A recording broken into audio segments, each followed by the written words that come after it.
Sorry. They're panicking that you're not on. Chairman, apologies. I've just got Councillor Goldsack to say that he's waiting, but he hasn't been let in. Okay. We could let him in. Councillor Downs is in transit. They're on the way in. And Councillor Manning is just about to join. Okay, Chairman speaking. I'm going to hang on for a couple of seconds, but once I've started speaking, could I ask colleagues, even if they know somebody's coming in, not to interrupt, because it will be being recorded, okay? Could I suggest everyone mutes their microphones? Yes, please, that's a good idea. I will be asking you to do that anyway. So please mute your microphones. Councillor Whitehead, your microphone's on. Councillor Manning, yours is on. Councillor Richards, yours is on. Councillor Taylor, yours is on. That's looking better.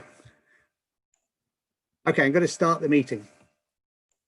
I would like to begin by welcoming those members of the public and press who are watching the live stream of this meeting via the Council's website. Members, you're aware by now of the need to keep your video camera switched on for the duration of the meeting and to keep your microphone muted, except when I invite you to speak. Please click the raised hand function if you wish to speak. Members who wish to make a point of order or personal explanation will need to interrupt the current speaker. And in relation to the former, the point of order, must indicate the rule or law, and the way in which they consider it has been broken before proceeding. There is always a risk that we may run into technical problems, and I would ask for your patience if we do. Should this occur, I would declare an adjournment while the fault is addressed and the public broadcast will be paused. If it is not possible to address the fault, the meeting may be abandoned until such times as it can be reconvened.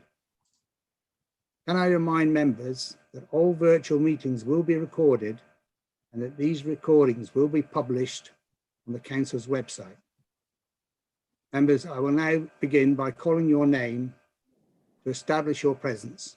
Please confirm you are present. Councillor David Ambrose Smith. Present. Councillor Barbara Ashford. Present. Councillor Anna Bailey. Present. Councillor Anna Bailey. Present. Councillor Henry Batchelor. Present, Chair. Councillor Chris Bowden. Councillor Chris Bowden. Present. Councillor Anna Bradnam. Present, Chair. Councillor Simon Bywater. Present, Chairman. Councillor Adela Costello. Present. Councillor Steve Count. Present, Chair. Councillor Sandra Crawford.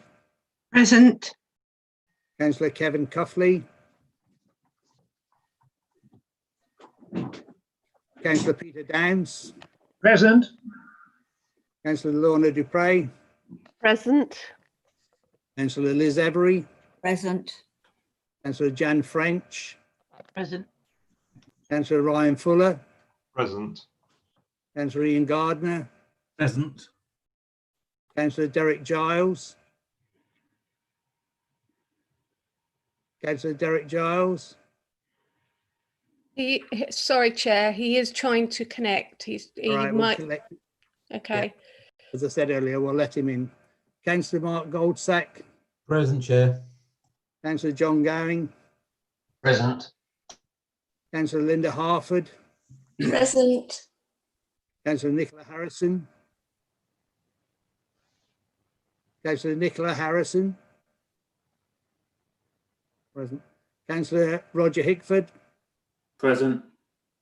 Councillor Mark Howell. Present. Councillor Sam Hoy. Present. Councillor Peter Hudson. Present. Councillor Bill Hunt. Present.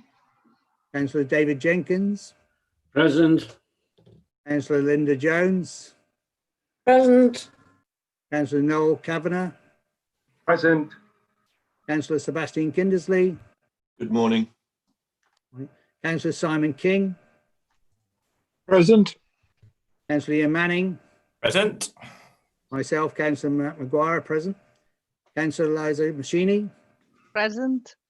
Councillor Lucy Nasinga, Present. Councillor Lena Nieto, Present. Councillor Kevin Reynolds, Present, Chairman. Councillor Claire Richards,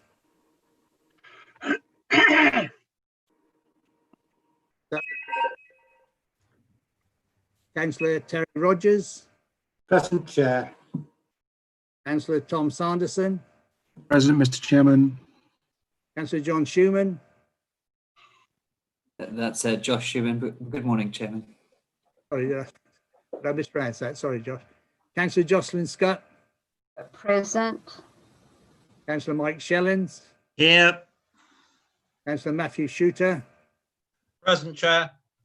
Councillor Mandy Smith, Present. Councillor Amanda Taylor, Present. Councillor Simone Taylor, Present, Chair. Councillor Steve Tierney, Present. Councillor Susan van der Ven, Morning. Councillor David Wells,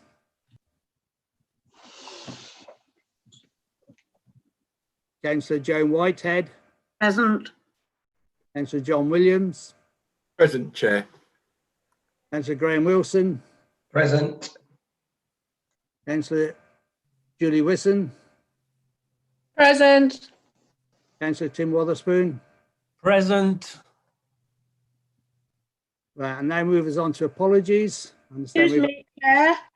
This is Councillor Anne Hay. Believe you forgot to mention my name, but I am present. Oh, did I? Apologies. It may not have been on the list, Anne. Oh, yes, it's because it's listed under apologies, Anne, so it's obviously been corrected. It should have been corrected. Apologies have been received then for as I understand it, from Councillor Ian Bates, David Connor, Steve Criswell, Peter McDonald. And could you remind me of the others, please? Councillors Cuffley and Wells.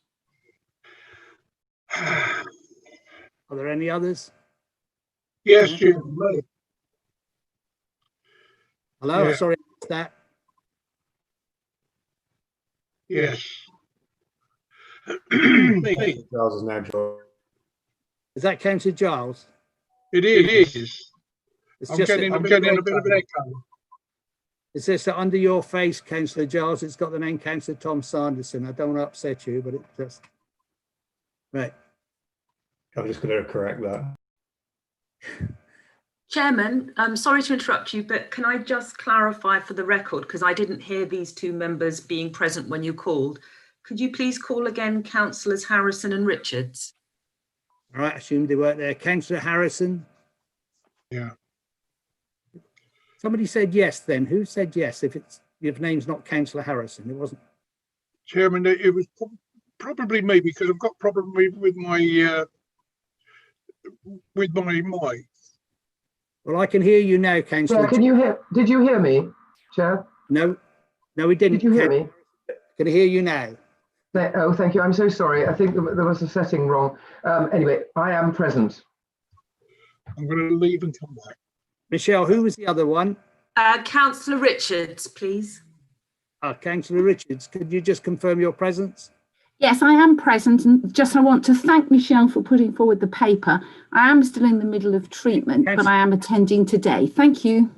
Yeah, thank you, Councillor Richards. I was going to mention that later as we got to the item. Thank you. I don't know if we've had apologies for lateness, but I do believe Councillor Andy Smith may have to leave the meeting earlier. So Councillor Smith, just, as you know the process, just to leave if you need to. Okay, thank you. Right. We've now been moving on to item 1. We are being asked to approve the minutes of the meeting on the 21st of July 2020 as a correct record. Can I ask any member who does not agree with this proposal to click the raised hand function on the right of your screen now? Right. I'm seeing no objection to the proposal to approve the minutes as a correct record, so we will take that as carried. And I move on to item 2, which is Chairman's announcements. On Saturday, the 15th of August, virtual celebrations were held across the county to commemorate the 75th anniversary of VJ Day, which is the victory over Japan. As chairman, and also as chairman of the Armed Forces Covenant Board, I recorded a special video sharing my memories of serving in the armed forces. I encouraged everyone to set aside some time to reflect and to honour those who fought to end the Second World War. I was exceptionally proud to hear that Cambridgeshire County Council, jointly with Peterborough City Council, has been awarded the Employer Recognition Scheme Gold Award by the Ministry of Defence in recognition of the support given to the armed forces. Veterans, reservists and military spouses form a vital part of our workforce. Cambridgeshire County Council recognises the commitment our reservist staff members make to our country by serving in the armed forces, and our specific reservist policies within Cambridgeshire County Council reflect our commitment to them. Congratulations to all.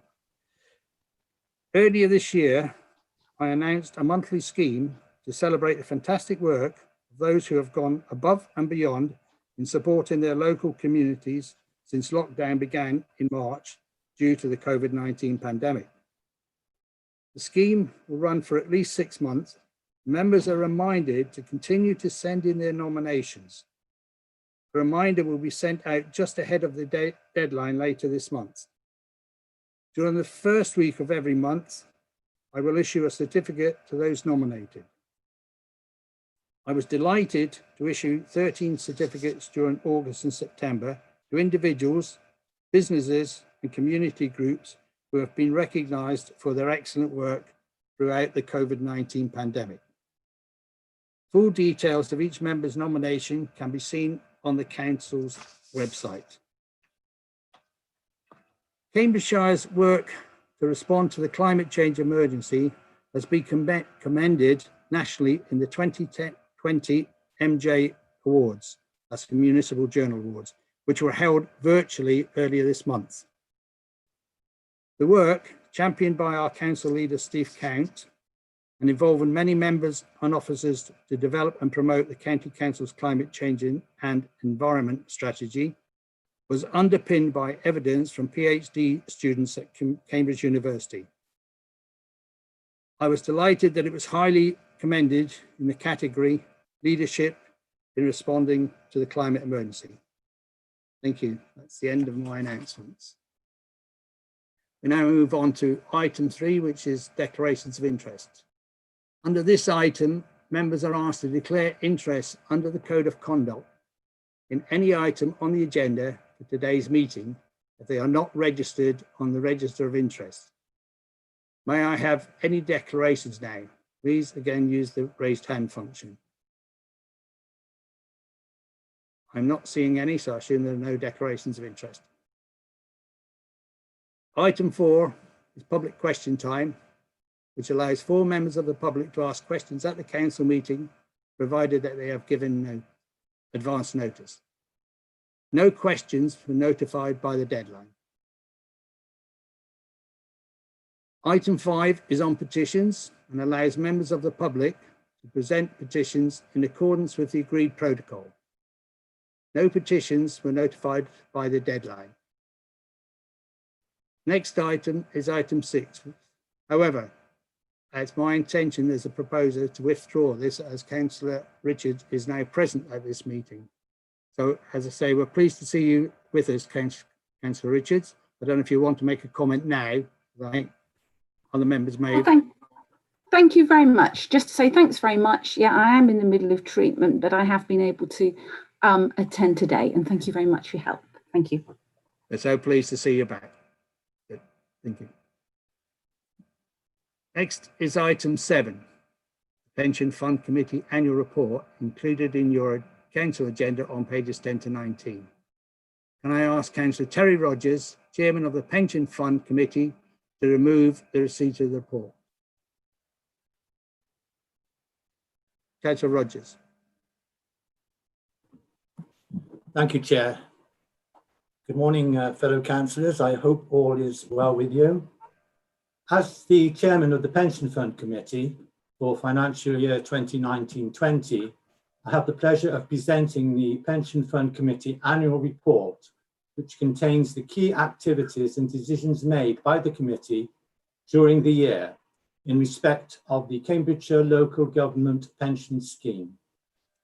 Firstly, before I forget, I would like to thank the committee and local pension board members, head of pensions, and all the staff involved in the management of the fund for all the hard work they have undertaken during the year, especially in these difficult and troublesome times. At the start of the financial year, the Pension Fund Committee agreed its annual business plan and medium-term strategy, which detailed the key administration and investment activities to be undertaken during the year and associated financial considerations. One key activity for the year has been the continued work to meet the government's asset pooling agenda, delivering scale, strong governance, reduced costs, and improved capacity to invest in infrastructure. Access is a strong, effective governance and operations structure, demonstrated with collected total assets of over £44 billion, of which £21 billion has already been pooled. So far, 60% of our fund's assets are invested in the pool. Sorry, like everything else, my screen just went blank. I do apologise. The 2019-20 financial year has also seen the continued diversification programme, recognising relatively high value of equities and the benefits of reducing its significant exposure to the listed equities by diversifying into other forms of growth investments. The programme resulted in a reduction in the asset allocation to listed equities to 58%, maintaining its fixed income allocation of 12% and increasing the allocation of alternative assets to 30%. As an aside, we have just invested this month in a multi-asset credit fund, thus reducing our listed equities even further down to 55%, which now matches other authorities within the pool. As part of its administration function, the committee approved policies and strategies during the year. These included the revision of the overpayment of pension policy, the risk strategy and the risk register, the cash management strategy and the communication plan. In addition, we have been following the outcome of the McLeod civil case carefully and its likely impact on the fund. And I must stress here, it's been very hard work and quite onerous at times. The committee has also received updates of the progress of the triennial valuation of the fund as part of its oversight function. This has been undertaken at every meeting starting in October 2018 and ending in June 2020. The updates included information on engagement with scheme employers, progress with policy formulation, training of stakeholders, results of the valuation and themes in the discussions with employers. Further to this, the committee took a number of decisions during the cycle, in particular reviewing and approving the fund and strategy statement, which sets out how the valuation will be conducted and how different types of scheme employers will be treated. Have you now concluded, Councillor Rogers? No, I've got one sentence to go, Chair. Sorry about that.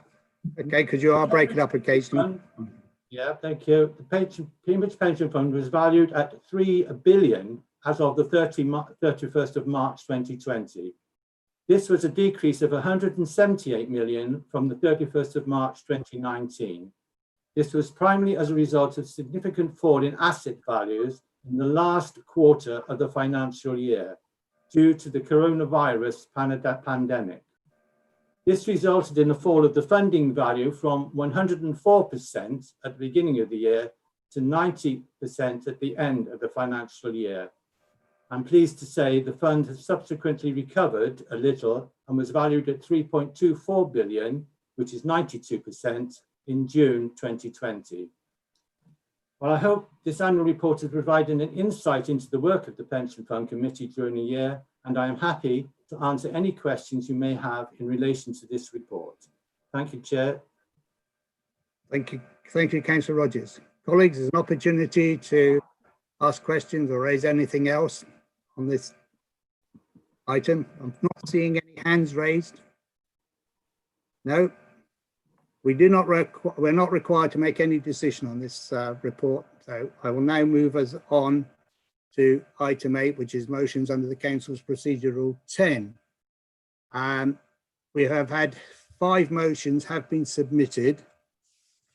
The first motion has been submitted by Councillor Nsinga, and I ask Councillor Nsinga to move and speak to her motion as set out on page 3 of the Council agenda. Thank you very much. Thank you, Mac. Thank you very much, colleagues. I just want to say that the main and the most important point of this motion are the top 2 points, and particularly the top one, the impact that the recent school shutdown has had on the education of special educational needs children. Special educational needs children are already disadvantaged. And the pandemic is, with education, as with so many other areas of life, already increasing inequalities in our society, which are already very large. SEND children are far more likely to have fallen behind following months of missed schooling from March to September, and they are much less likely to have been able to get the maximum value for any online learning that was available from schools during that period. This kind of disadvantage is likely to be even greater for children who suffer with health issues, as well as with more mainstream special educational needs. Such children are quite likely to have to continue shielding during the autumn, and are much therefore less likely to be able to make the most of catch-up time in school now. And it's very clear that while the majority of pupils are in school, for those who are not in school, what is available is even less good than it was last term, when online learning was the norm for many pupils. So for those pupils who are at home now, because they are not able to attend school, their educational opportunities are being very, very severely hampered by the current situation. So I'm very glad that even with the amendment, that recognition at the top of this motion continues. And I think it's something that as a council, we need to be extremely aware of, that some of our most vulnerable children are being hampered and even further disadvantaged by the current pandemic. I'm going to move on to talking about finances, which are the key issue for this amendment, for this motion, and also the topic of the amendment. While more money has been found from national government to put into SEND funding generally, that large amount of that money is not large enough to deal with the increased costs in special educational needs, which have already come about. So although there is increased money going in, that money will not reduce the deficit that this council is facing by 1 penny. And in fact, the second part of the amendment recognises that the deficit is likely to continue to increase unless steps are taken, either by government or by the council, to either pay back the deficit or reduce funding for children with special educational needs. And it's that I absolutely want us to tackle as a council. We cannot, at this time, when special educational needs children are suffering from even further deprivations to their education, consider reducing the amount of funding that we are making available for children with special educational needs. And there are already lines in our council's budgets from previous years which discuss reducing the level of funding available to schools for SEND and the money that's available for SEND families. So I think this is a topic where government support is really urgently needed. And I do welcome the fact that the amendment recognises that this is an issue that needs to be dealt with by government, and the fact that we're asking for writing to MPs. I would much rather that this was something that was raised with the whole public, because I think it is something that is should be of interest to everybody. That the way in which children with special educational needs are facing even further deprivations to their education, and that we must make sure that that funding is there available for them, both in schools and for in the high needs block. So I hope you will support this motion. I hope you will support it unamended. Thank you. Colleagues, first of all, could I just remind you, it's very difficult on a virtual meeting for me to keep track of the time, so I'm relying on Michelle to interrupt, but you do know the need to keep speeches to the proper limits. The other point I would want to make a little bit, Councillor Singer, in that you kept referring to an amendment. We haven't yet moved any amendments, so I don't think it's proper to be talking about an amendment. We haven't actually, so I'm making the assumption you're talking about the amendment which is about to come up. But notwithstanding that, if you could stick to the motion rather than amendments which haven't yet been moved. Okay. Councillor Singer, you have a seconder. I believe it's Councillor Whitehead wishes to second your motion. Is that correct? That is correct, Chair. I'm seconding and reserving my right to speak. Thank you. Thank you. Okay. We have been given notice of an amendment being proposed by Councillor Bywater. So I propose to ask Councillor Bywater now to move his amendment. And I believe Councillor Hoy intends to second it, but we'll come to that in due course. Councillor Bywater, would you wish to move and speak to your amendment, please? Yes, thank you very much, Chairman, and good morning, members.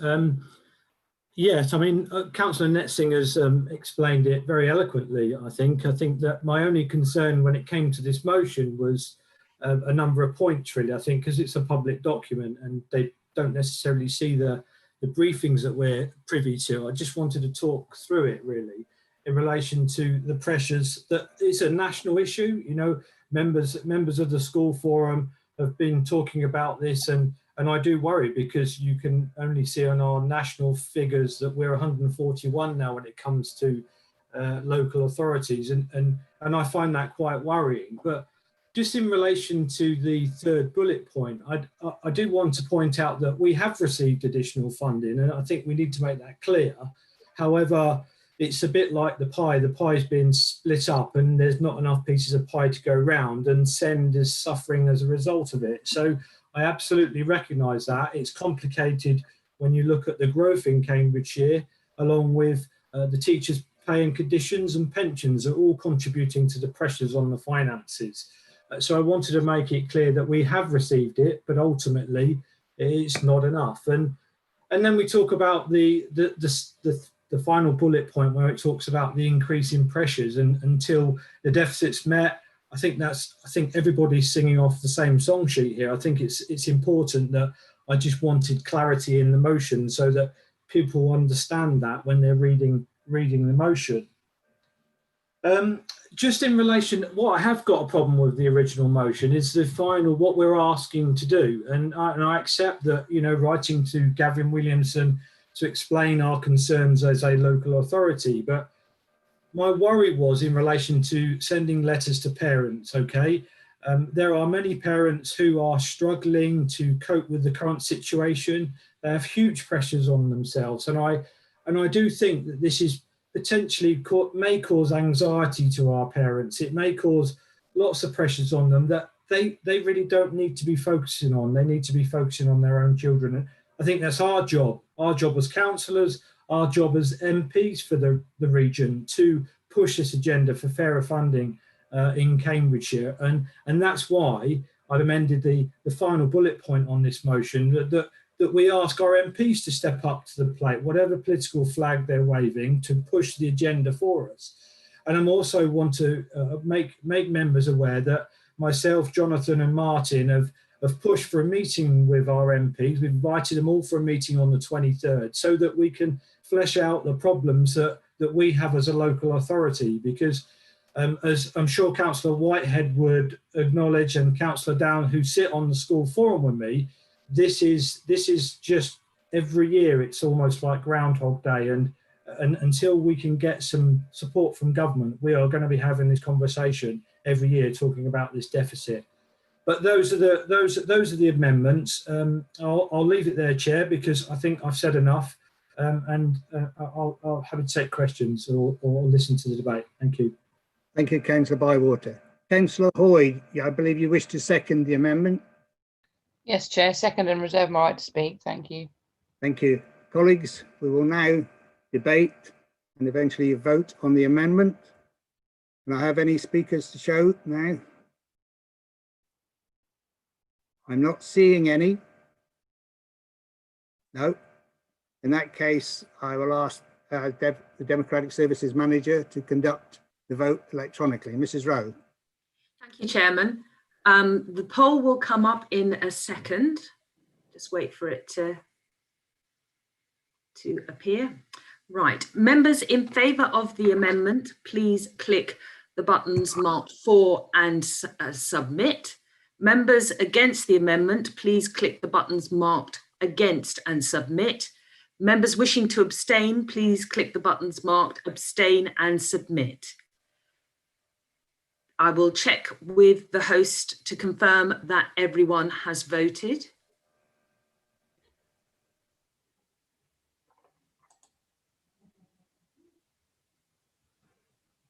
Sorry. Michelle, this is Councillor Bradnam. Hello, yes. I apologise. I have chosen to vote the wrong way. I'm sorry, I misunderstood. Is it possible to change that? I'll ask the host to answer that You can question. still change it. You can? Yes. Okay, we will allow that change, colleagues. Thank you very much, Chairman. There's still 3 people left to vote, 2 people left to vote, I believe. And sorry, will Michelle change that manually? No, you have to change it yourself. I have no access to the polling, Councillor Bradnam. The polling has... Dan, can you send me the polling stuff again? I don't seem to have it. Yes. And It should have appeared on your screen, Councillor Richards. yeah, sorry. No, I'm sure it's my fault. If you'd just be kind enough to send me again, I'd be really grateful. And indeed to me, Dan, Yeah. sorry. Without ending it for everybody and then restarting the vote. Right. Good. Colleagues, can we try to, if you wouldn't mind, please speak for the chairman, and I'll try to. Sorry, beg your pardon. It's talking across each other. It's making it slightly more difficult for me to manage it. I understand from what Dan has just said that he's going to restart the poll. Could we do? Is that correct, Dan? Chairman, Remember, what we can actually do is we will check with Councillor Richards and Councillor Bradnam how they wish to vote, Yes. rather than restart the poll. And then when Dan has confirmed that everyone else has voted, we will close the poll. So Councillor Bradnam, Okay. can you confirm how you wish to vote? I do apologise, Chairman. I wish to vote against the amendment. Thank you. Councillor Richards. Councillor Richards. Councillor Richards, I can't hear you. Sorry, against the amendment, please. Thank you. And can I check with the host whether everyone has finished voting now? Yeah, yes, that's everyone compiled their vote. In that case, host, can you please close the vote and announce the result? Chairman. Sorry, Councillor Bradnam. Councillor Taylor has her hand up. Councillor Taylor does have her hand up. Sorry, I missed that, Councillor Taylor. Yes, I apologise. To the voting. I also wish to vote against, and sorry, I'm not managing very well with the new system. We can be very forgiving at this stage, but yeah, thank you. You're up by the time we come to the next ones. Mrs. Rowe, or the host, are you now aware of Councillor Amanda Taylor's? Yeah, Chairman, if the host will announce the vote, we will record Councillor Taylor's vote in the minutes, that it was for against. Okay. Councillor Maguire, it's Linda Jones here. This hasn't been helped by the fact that the information that we all got was that Councillor Nessinger had accepted the amendment from Councillor Bywater, which clearly is not the case. So it has, I think, confused things. Thank you, Councillor Jones. Before I respond to yours, Councillor Amanda Taylor, can I get you to remove your blue hand, please, because it's indicating you still wish to speak. Councillor, Blue hand going. I'm not aware of that. I know there was been a lot of changes to amendments and agreements across the chamber between motion proposers and others. Mrs. Rowe, can you advise me on that? Has there been confusion over Councillor Nessinger's? Chairman, I confirm that I have no knowledge of that, and my expectation is that we were getting a motion and an amendment. That is what I understood. It's right that we should do the vote this way. So do you wish the host to announce the result, Chairman? Yes, I do. Could it please announce the result of the vote on the amendment, please? Thank you, Chairman. So I have 34 votes in favour, 16 against, 4 abstentions. Therefore, the amendment is carried. Yeah, thank you. The amendment is carried, and the amendment now becomes the main motion. So there is an opportunity, if we wish to debate the main motion. I'm not seeing any hands.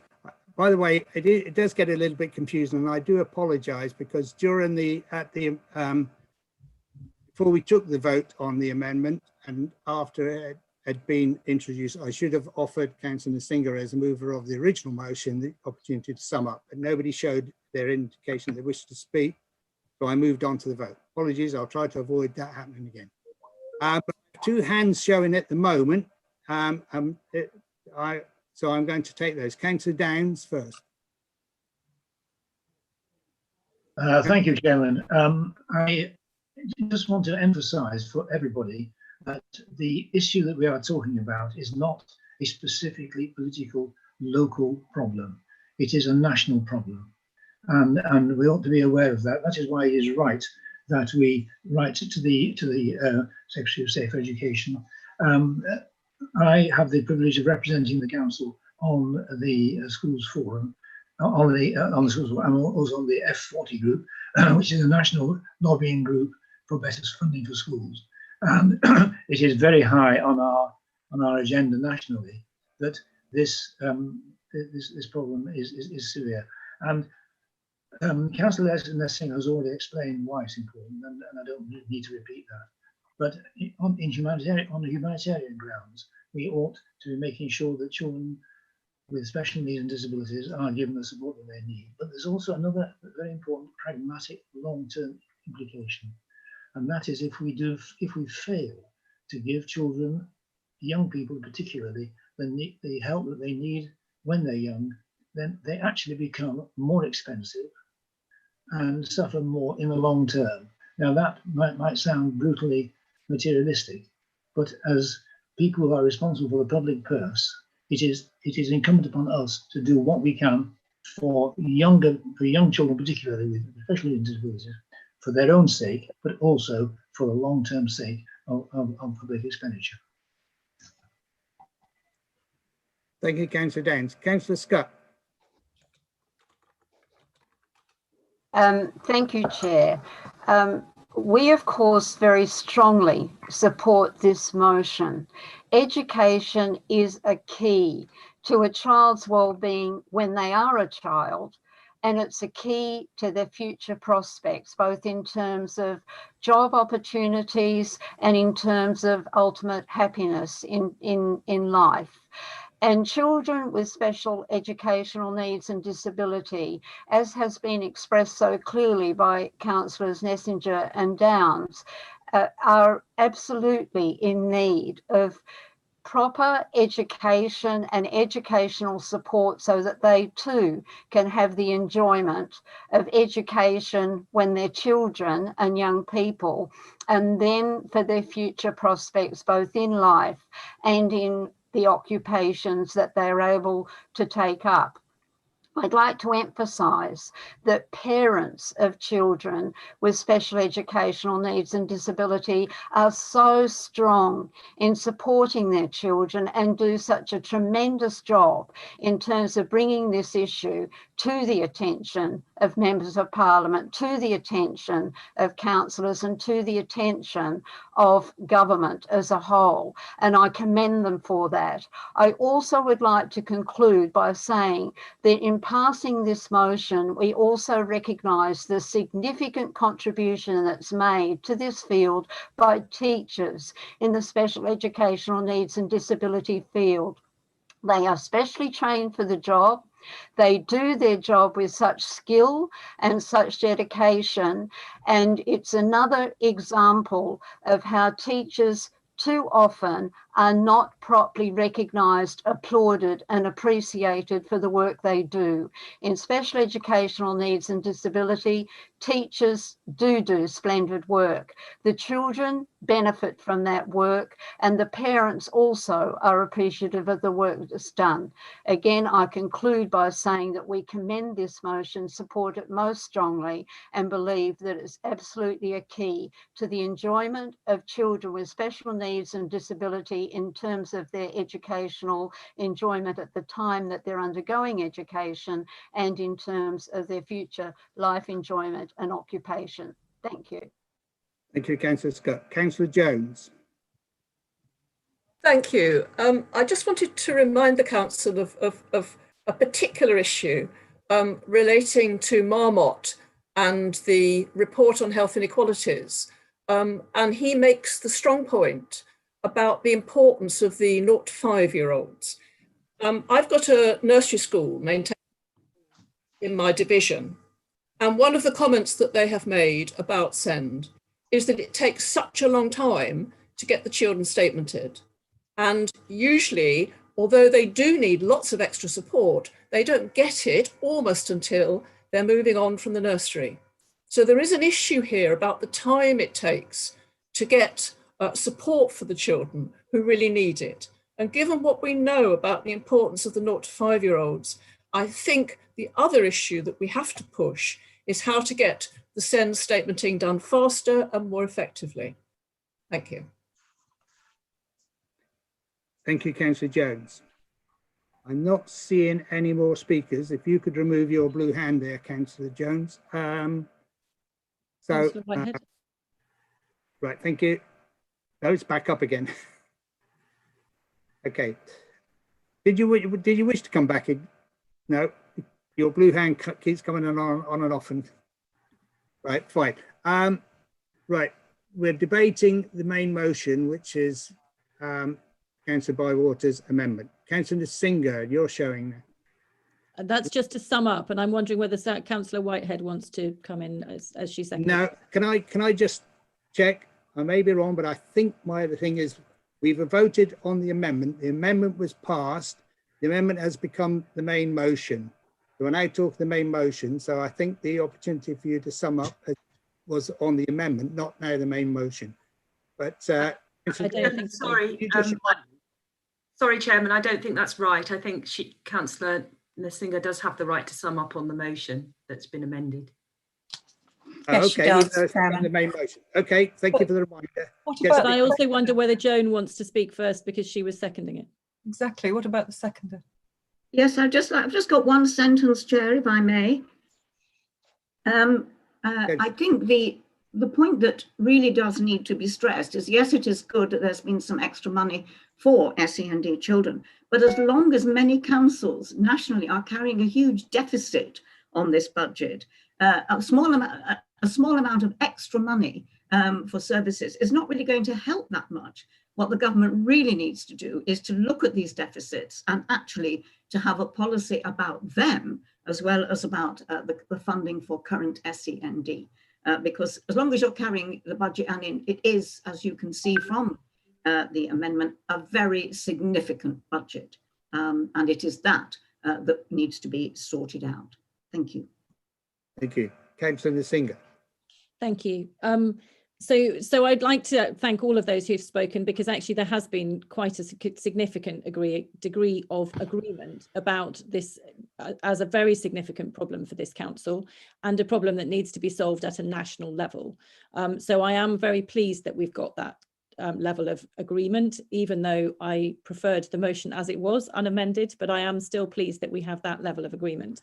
I did want to follow on from what Peter was saying about not just the moral necessity to make sure that SEND children get the support that they need, but also the financial wisdom of making sure that there is sufficient support, not just for children, but also for their families early in their careers and before families get to the point where they're no longer able to cope with their children at home. The most expensive thing that this council can possibly have are children with quite serious special educational needs and disability who are no longer able to be managed within their families. And that means that we really need to be supporting those families and supporting the care and the assistance that those families get so that they are able to continue to manage their children at home. And if we start making cuts to the level of support that SEND children and their families receive, the likelihood is that we get more children coming in who need extremely high cost placements. So this support for children and their families is not just because it's the right thing to do for the children, it is also because it is financially far better for everybody if we can provide those families with the support that they need early so that children can be supported properly at home.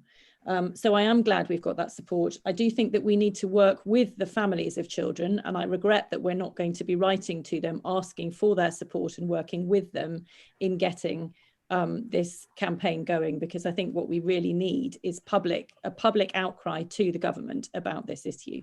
But I am grateful for the support that has been got for this motion. Thank you. So thank you, Councillor Stinger. Colleagues, I'm getting the sense that the motion as amended has got support from across the council. So unless I've misunderstood that, my proposal is to ask you if we can take that just simply as agreement across council. Does anybody wish to object to that? No, in that case, the motion as amended is carried. Thank you.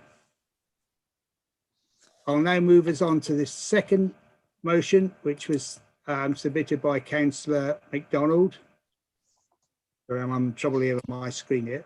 Can I ask Councillor Stinger, in Councillor MacDonald's absence, to move and speak to the motion as set out in pages 3 or 4 of the council agenda? Councillor Stinger, your opportunity to speak here now. Thank you very much, Councillor Maguire. We are going to withdraw this motion. There have been quite a number of changes to the government support that is available since this motion was written about 2 weeks ago, and I'm sure everybody at this meeting and most of the public outside will be aware that there have been very significant changes to government policy in this area over the past fortnight. I remain quite concerned at the lack of support for particularly self-employed people who are asked to self-isolate, which was at the core of this. Councillor Singer, nevertheless, we will be withdrawing the motion. Thank you. I did remind you yesterday during the briefing that you can withdraw and explain why you've withdrawn. But I have done that. Thank you. Thank you. Colleagues, the motion has been withdrawn, so I will now move us on to the third motion, which was submitted by Councillor Whitehead. I'll ask Councillor Whitehead to move and speak to your motion as set out on page 4 of the council agenda. Councillor. Thank you very much, Chair. The aim of this motion is quite simply, pardon me, yet again to get the government to rethink certain aspects of funding of schools, and in particular the funding formula, which is extremely rigid, and that creates a problem in that there is very little scope locally to adjust the funding for schools in the light of local conditions. The main problem that has been identified following this latest round of admittedly increased funding is that there are losers and winners, and the losers are small primary schools. And the position arises really because of the way the funding is calculated. I'm not going to go into all the incredible detail about how that's worked out, but basically it is based on pupil numbers on a specific day in the school year, and on the basis of those pupil numbers, the funding is determined on a per pupil amount, more for secondary than primary. The problem with this is that there can be variations in pupil numbers from one school year to the next, which are not necessarily under the control of schools themselves. Obviously, the most fundamental is birth rate, which may fluctuate, but particularly in Cambridgeshire, development, the speed with which housing development comes on stream, with the speed at which people move into them, and therefore the number of children who are going to be coming into schools becomes increasingly difficult to predict. And that makes trying to balance pupil numbers very difficult. And the other kind of factor which shows great variation is parental preference.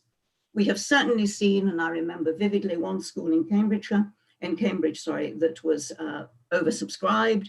There was a great furore from parents about the fact that the school wasn't large enough and they wanted extensions. 2 years later, despite the fact the school had not changed at all, the rating from Ofsted was the same, the staff were the same, it was undersubscribed. And therefore that does add variation to the number of pupils that schools can expect to see at the beginning of any school year.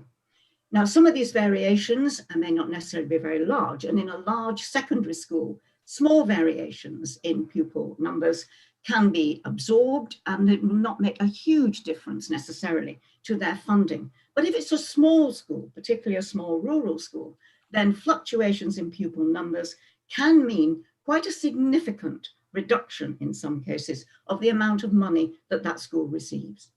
We have heard at the school forum heads saying that on the latest funding figures, they're going to have to get rid of a teaching assistant, they may have to get rid of a teacher, and obviously this can be very detrimental to the functioning of the school and to the education that children receive. Now, if there was the ability of the local authority to respond to these fluctuations, some of which are only temporary, then we could actually maintain small schools which are becoming under financial threat. I don't think we're yet near to any school having to close because of this rigidity and this lack of flexibility, but it is not absolutely impossible that it might happen at some time in the future. And the other thing that makes this lack of flexibility so frustrating for the local authority is that it is something that academy chains can do. Because academy chains take a percentage of the funding for each of the schools in their chain to support the administration, etc., then they do have a certain fund of money essentially to actually be able to make some adjustments to the funding formula, as one of the finance officers from an academy chain pointed out at a CYP meeting. Therefore, the real significant request here is that there should be some local discretion. There should be some funds available for the local authority to be able to look at particularly small schools which are under threat and to help them perhaps through a temporary period. Because after all, the closing of a small rural school for a particular community can be very drastic and also will involve the council in greater expense, as the motion says, by having to bus children significant distances, which is not desirable for them at all. The big function of the council is to provide the best education for children, particularly young children. And it's not going to be able to do that if they're attending schools which have had to cut back on their resources and in particular have had to cut back on their personnel. So I would urge people to vote to support this motion, which is yet again another effort to get the government to rethink the funding formula and in particular to allow local adjustments to fulfill certain requirements and to help local need to ensure that the schools remain open and provide the best education. Thank you, Chair. Thank you, Councillor White. Councillor Whitehead, do you have a seconder for your motion? I believe Councillor Downs is going to second it, Chair. Yes, I am happy to second this motion. I reserve my right to speak. Thank you, Councillor Downs. Colleagues, the opportunity now to debate. Councillor Whitehead. I'm not seeing. Oh, Councillor Bywater. Yeah, you've popped in. Councillor Bywater. Thank you very much, Chairman. And I'd just like to thank Councillor Whitehead for bringing this motion. As you know, you all know I chair the CYP committee, but I also represent an area that has a lot of small rural schools that this impacts on, really. And I just want to draw your attention to it and the fluctuations that Jones described. It is absolutely the case that year groups fluctuate. You know, it's very, very difficult to predict those numbers, especially when you're incorporating travel into the equation and the problems that that we have in relation to transport as well. So I welcome this motion and I'm happy to support it. Thank you, Chair. Thank you, Councillor Bywater. Councillor Jones. Thank you. I just wanted to make clear that the Labour group, obviously, since Councillor Whitehead is actually proposing it, are fully in support of this. And I think this notion about allowing local authorities flexibility would helpfully be used across a much wider field. One does feel there is a certain shift toward over-centralisation, which means that the local flexibility and the local knowledge and understanding and experience of local authorities is being undermined. So we're fully supportive as the Labour group of this motion. Thank you, Councillor Jones.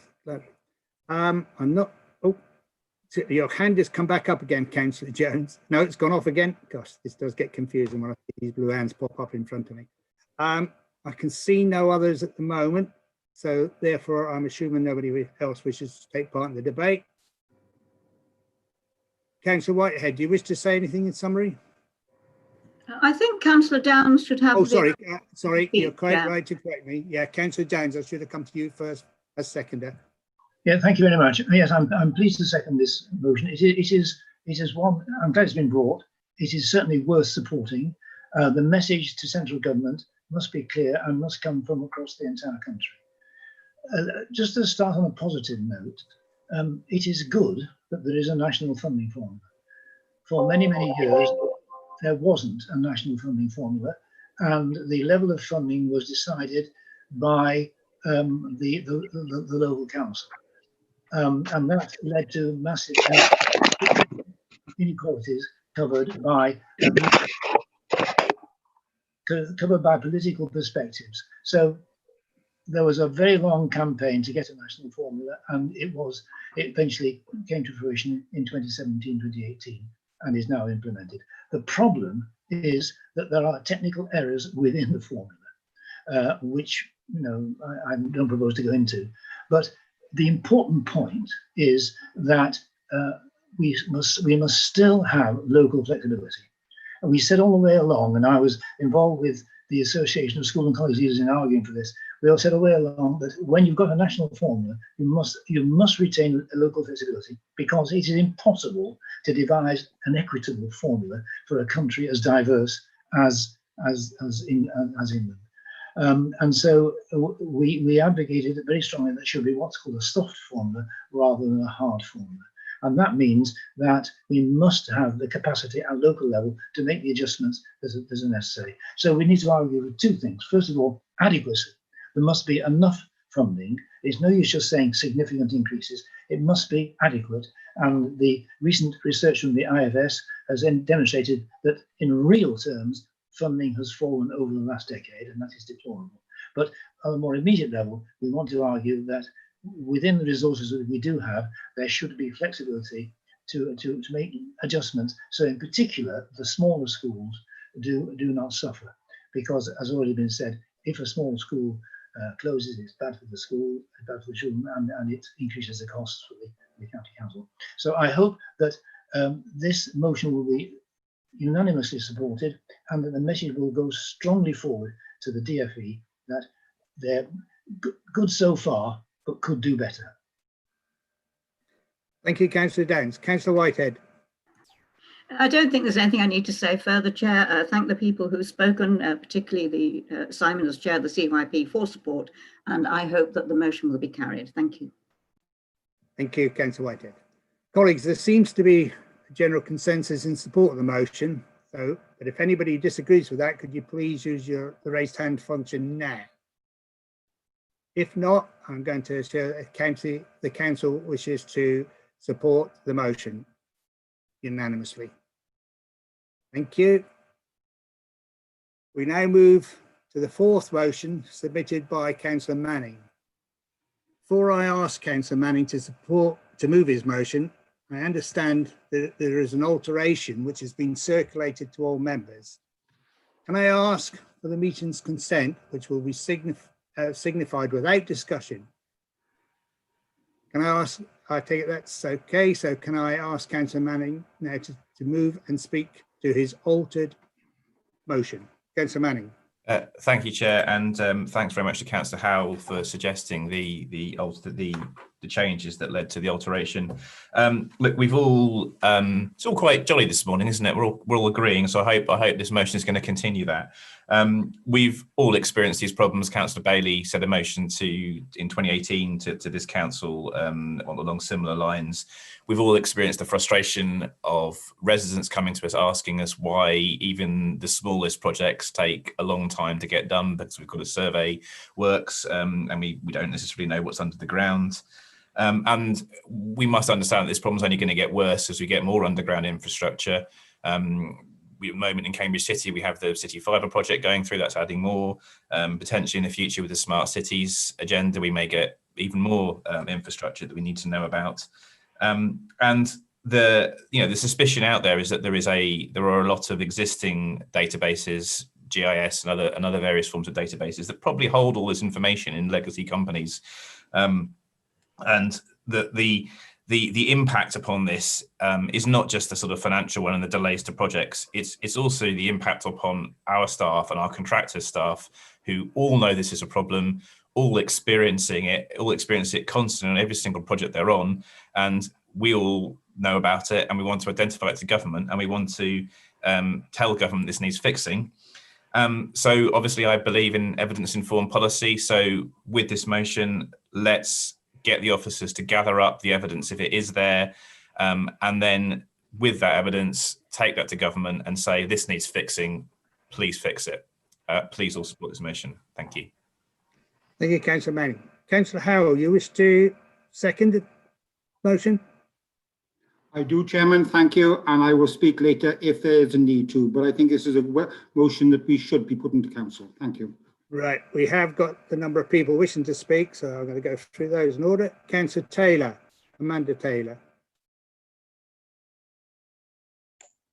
Thank you, Chair. Can you all hear me all right? Yes. Good, thank you. Yeah. To put this into context for those who aren't familiar with the area, Councillor Manning's motion starts off by referring to the overrun and the overspend on the Fendon Road roundabout. This was a roundabout very near Addenbrooke's Hospital, the one that's being billed as the first Dutch roundabout because it gives separate space for cycling. We're very pleased to have the roundabout there. What we're not happy about is the chaotic way in which the costs rose from 1.5 to 2.4 million pounds, and a 6-month project became an 11-month project, which is not acceptable. And those most of the blame for that has been put upon the fact that we discovered cabling under the ground, utilities to do with telecommunications and fuel. But it is not the first time that we've found cables under the ground which we've not been expecting. Only a couple of years ago, back in 2016, we had a cycleway project on Hills Road. That's only metres away from Fendon Road, also near Addenbrooke's Hospital. That was meant to take 9 months. It took over 2 years, and again the costs went up from 1.2 to 1.5 million. So again, cabling and utilities. One would have thought it might have been clear that if there were surprise underground pipes in the Hills Road area, that maybe the road that's just one on might also have extra cables as we approach the hospital. In the area, to people who are trying to go about their everyday business, get to work, get to and from homes and schools, it looks as if the council is completely out of control, because these projects take so much longer. Nobody seems to have any idea. And every time they've been surprised by what they've found under the ground. There's also the issue of the huge extra costs that we're facing at a time when we can't afford to pay for many of our other services like libraries and children's centres. There's officer time on projects that take 2 or 3 times longer than they ought to. And there's also a big knock-on effect on other projects. When one project overruns financially, then it puts in jeopardy other important projects. And then there's the disruption that it causes to people getting about. Well, I welcome the motion. We have been trying to get some clarity and to get some action on working better to identify where underground cabling is for nearly a year now. We requested a report on this back in February, again in March, and actually, I think I've asked for it at every Highways and Transport Committee since I've been a member. So I very much support the motion. I know we have a report coming to Highways and Transport in December. That's 10 months since I first asked for it. And I very much hope that we can make these approaches to government to try to get some action on this so that we can get a grip on our project management. Thank you. Thank you, Councillor Taylor. Councillor Bailey. Very much, Chairman. Yeah, I just wanted to, as somebody that's named in the motion, thank Councillor Manning for bringing it forward. But as somebody who was previously very heavily critical of UKPN, I did just want to speak about what, in my experience, has happened since I brought the motion in March 2018. And I think it's important not to conflate the two issues. Which I actually did in March 2018, because my 3 examples that I cited were alluding to 2 different sets of issues, really. One was around this issue of not knowing where the cabling is, and that was one of the problems that I cited in my 3 examples that I gave back in March 2018. The other issue was about the responsiveness and the performance management, really, of UKPN. And, you know, the time that they were taking to come back to us and deal with issues as they came up. And that was a serious problem back then. But we had meetings that UKPN, and I want, you know, we need to give them their dues, really, because they took it very seriously. They met with the chief executive, the leader of the council, some other people. They sent their chief executive to come and meet with us and their PR person, and Basil Scarscella, the chief executive, took it very seriously. So I asked the Highways team for a bit of an update about how they had found things since that meeting, because there were commitments made at that meeting to try to do better, to be more responsive, to turn things around quickly. And Highways team has reported that, you know, the operational relationship with UKPN since that meeting has been excellent. They haven't had the need to escalate any complaints to their customer services director, and, you know, local issues are few and far between and generally dealt with in a very timely manner. So I think we need to thank UKPN for the efforts that they've made since we raised this as an issue with them back in March 2018. And really, Highways are reporting that their performance on the network in comparison to other statutory undertakers is very good now. And that they are good at ensuring works are completed as soon as reasonably practicable within the expected quality, and reinstatement is good. So, you know, I think we need to recognise that. The issue of, you know, location of infrastructure under our roads is a very significant one, as Councillor Manning has cited.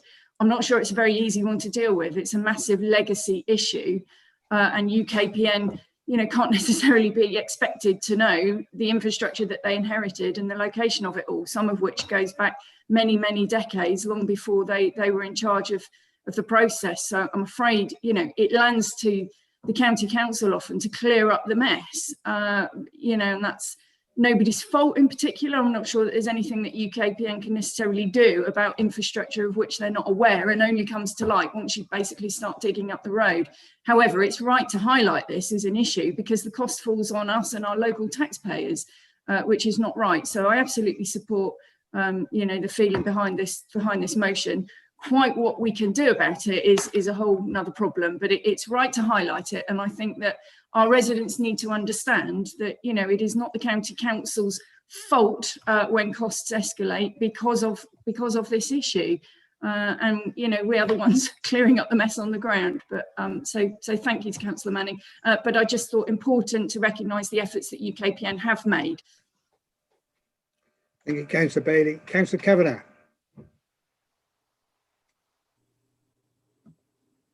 Councillor Kavanagh. Yeah, thanks. I think members would probably like to know that it wasn't just a matter of discovering cables at the roundabout on Fendon Road.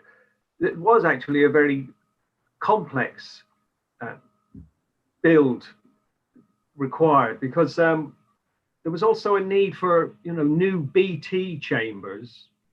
There was rerouting of cables, but there was also 700 meters of ducting that also needed to be put in. So that's what contributed to the rise in the budget, very dramatic rise in the budget. But also another contributing factor was the fact that the construction was taking place at the height of the pandemic, and there had to be a postponement of something like 6 weeks, which greatly added to the costs and, yes, the inconvenience to everyone in Cambridge who used that route. And speaking of the pandemic, officers' time has been mentioned by one of the speakers, at least one of the speakers so far. I'd just like to put in a plea, because in the motion and in the amendment, there's mention of expecting the report on this analysis to be presented within 3 months. Now, I think we've got to keep in mind that right now, the highways staff and contractors are working flat out on tranche 1 and tranche 2 now of the emergency transport measures. And I think asking them to put aside time now to do this analysis is in many ways, I think, asking too much. And I wouldn't like to actually have this task being given to a consultant, because that would be more costs to the county council, taxpayers in the end. So can we just keep in mind that the highways staff are actually really under pressure now to deliver the COVID measures? And yes, this is a great initiative and it's a very good motion, but I don't think this is the right time to be expecting this analysis and evidence to be gathered. Thanks. Thank you, Kavanagh. Councillor Hunt. Thank you, Chair. And yes, thank you to Councillor Manning and Councillor Howell. I think what we really should recognise is that UKPN started in really what was a very low place. I mean, their attitude of monopoly and their lack of cooperation, which existed about 2 or 3 years, is really, if ever there was an argument against nationalisation of anything, this was a strong argument, because clearly you need to be competitive and they weren't. However, what we're really trying to do here, surely, is to try and to get these monopolies to try and change their DNA, and so that they can actually have a helpful attitude instead of an obstructive attitude. And I would say that they have gone some way, and they have tried, and they have some of the operatives I've met and the works which I've attended, they have been trying, and they have been trying to find a way through it. However, it hasn't got to everyone, and it still happens that some of the older guys who have been in this monopoly for a long time think that anybody like a local councillor is just someone who's paid to annoy them, and that's not good enough. But I would say we should encourage them. We should really encourage them. They were at a very, very low point. There have been efforts made to improve. They haven't been obstructive on everything they've done, but we should keep the pressure on. And why I will support this motion is the pressure needs to be kept onto them. We need to congratulate them that they are moving forward, but for goodness sake, don't stop. There's a long way to go, and we want to be behind them.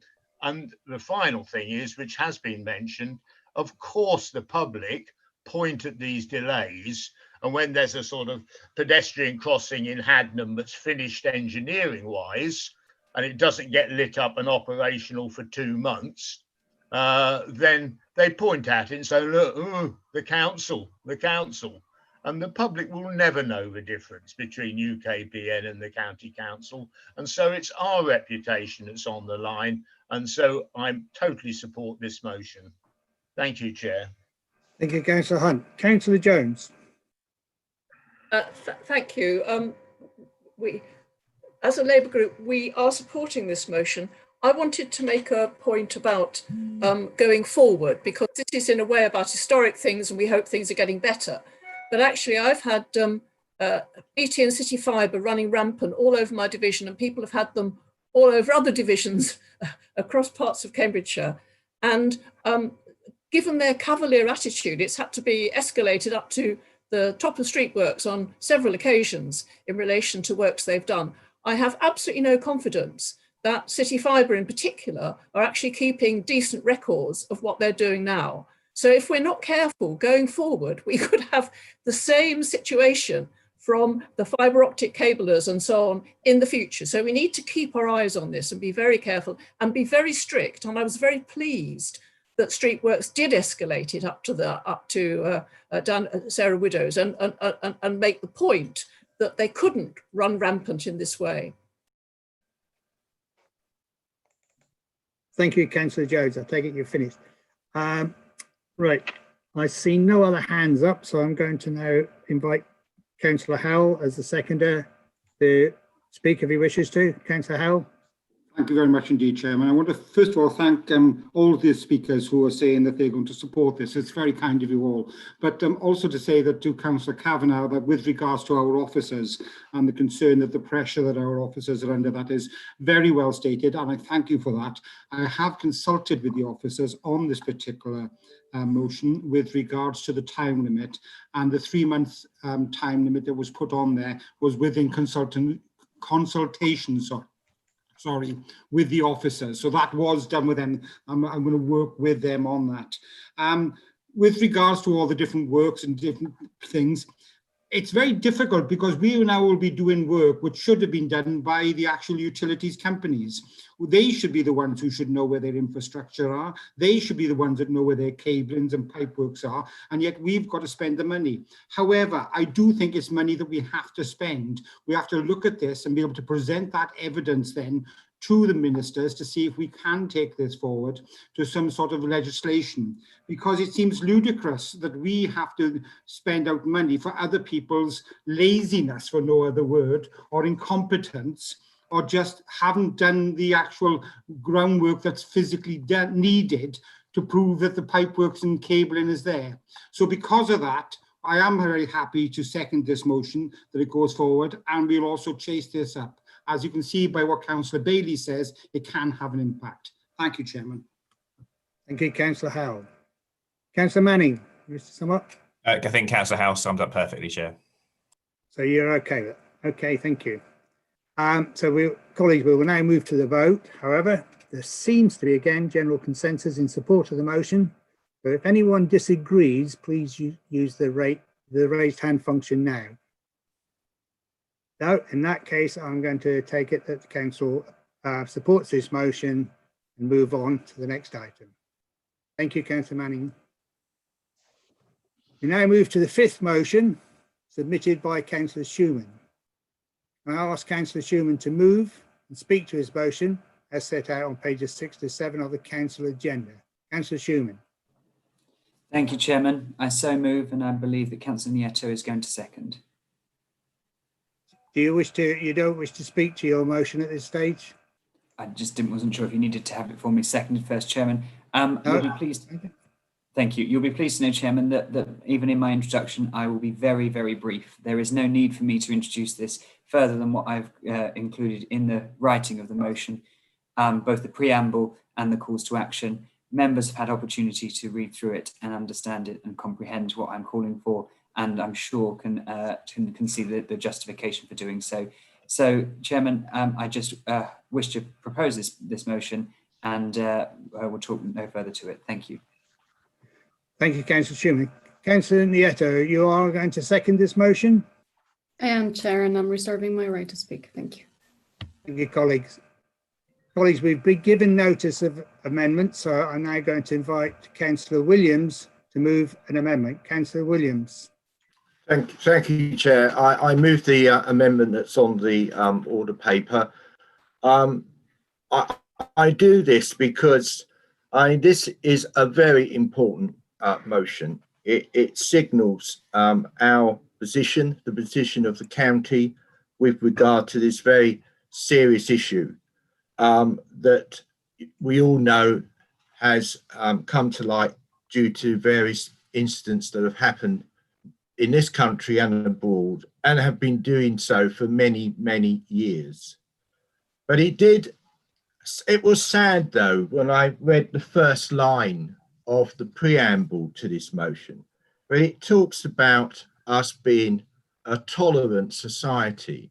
And I would remind members what actually that means. The definition of tolerance is to put up with. So we're a society that puts up with our multiculturalism, a society that puts up with asylum seekers, puts up with bigotry. I don't put up with bigotry or racism or anything like that. So we need to, first of all, be much stronger in our condemnation, and also much stronger in the fact that we actually value the differences in our society. We just don't tolerate them. So for that reason, I wanted to amend the preamble to this motion. The second thing I wanted to do to this motion was to ensure that we cover all faiths, all religions, that everyone is valued.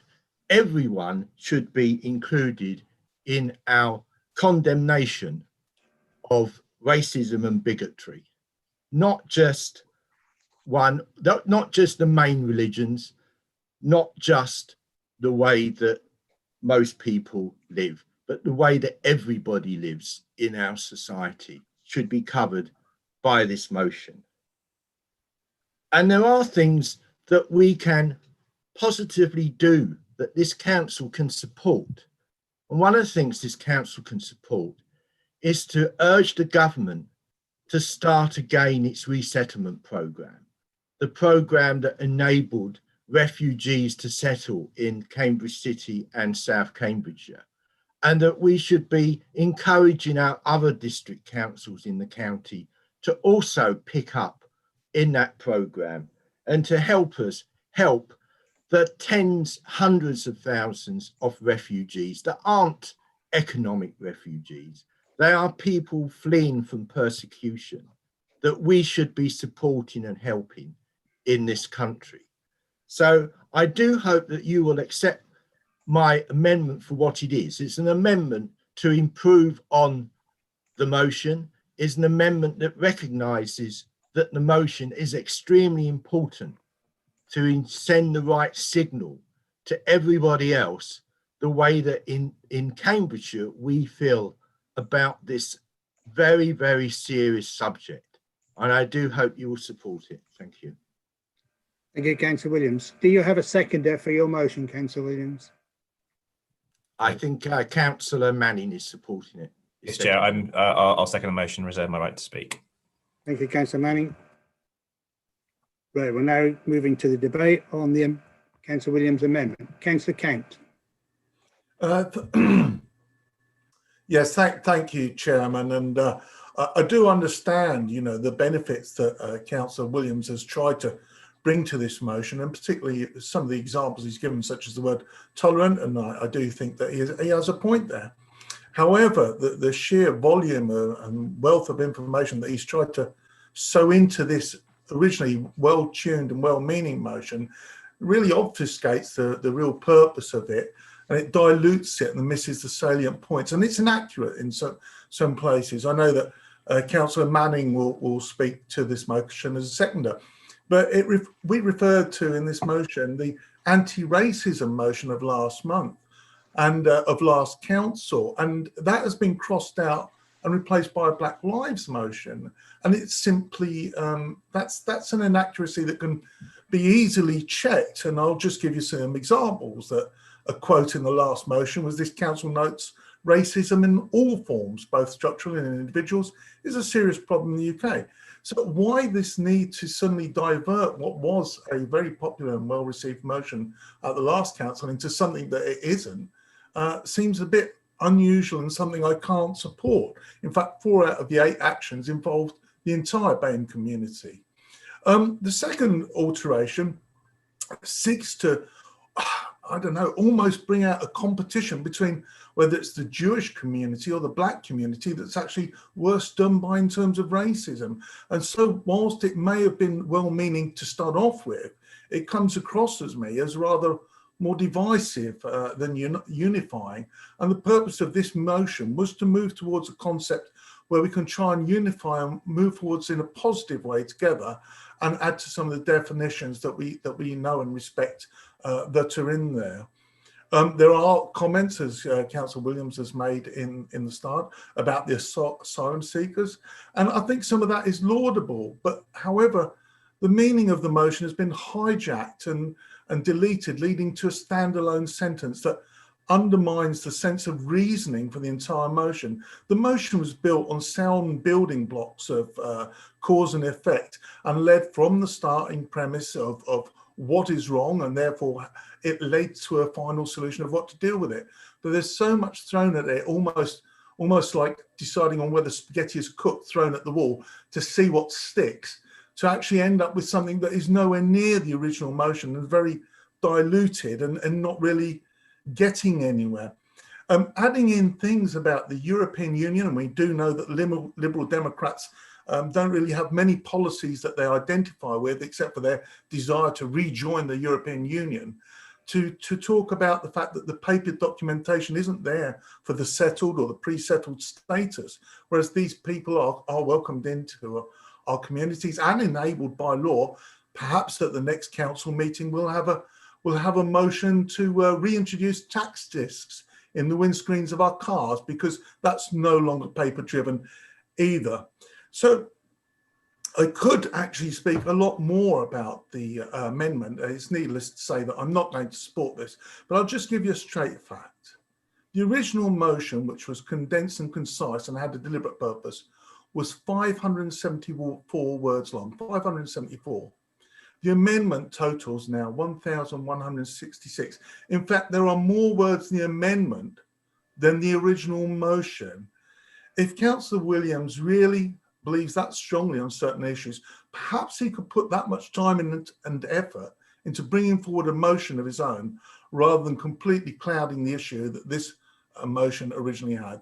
So I won't be supporting this, and thank you, Chair. Thank you, Councillor Massini. Thank you very much, Chair. The Labour Group are generally supportive of the principle of this amendment. I mean, there's a great wealth of stuff in here and not much of it to disagree with. However, we were a little bit disappointed by something in it, specifically in 2 points, which I'm going to cite, which rather mislead on the substance of the refugee resettlement scheme, which wasn't in the original motion, of which we are also supportive, by the way. It wasn't in the original motion. Since you bring it up, you might as well, and you make it such an important part of this amendment, you might as well be clear about how the scheme actually works and who is taking the lead on it.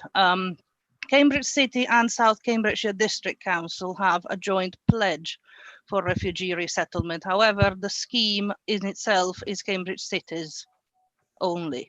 I am going to read for the remainder of my speech from the update to Cambridge City Council about the refugee resettlement scheme. This update was presented in February 2020, and it explains exactly how the scheme works.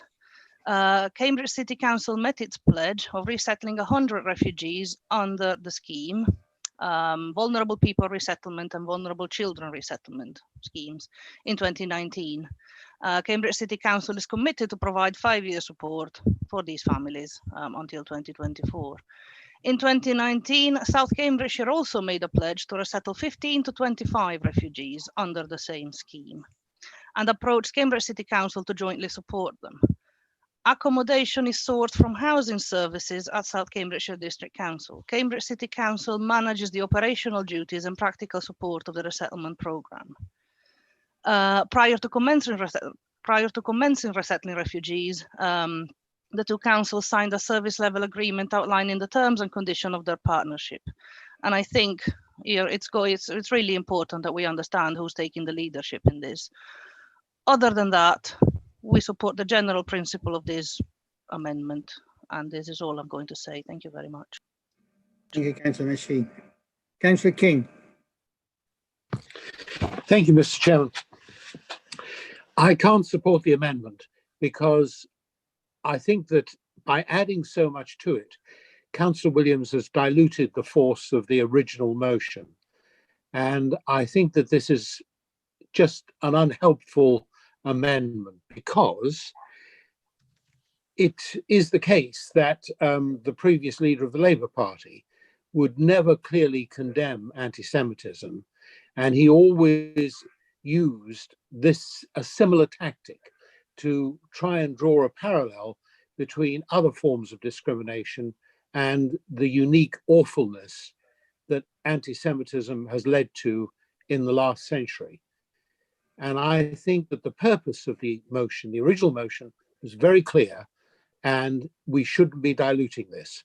Absolutely would encourage Councillor Williams to think about bringing a separate motion to a future council, but this is not the motion to add the amendment to. Thank you. Thank you, Councillor King. Councillor Hudson.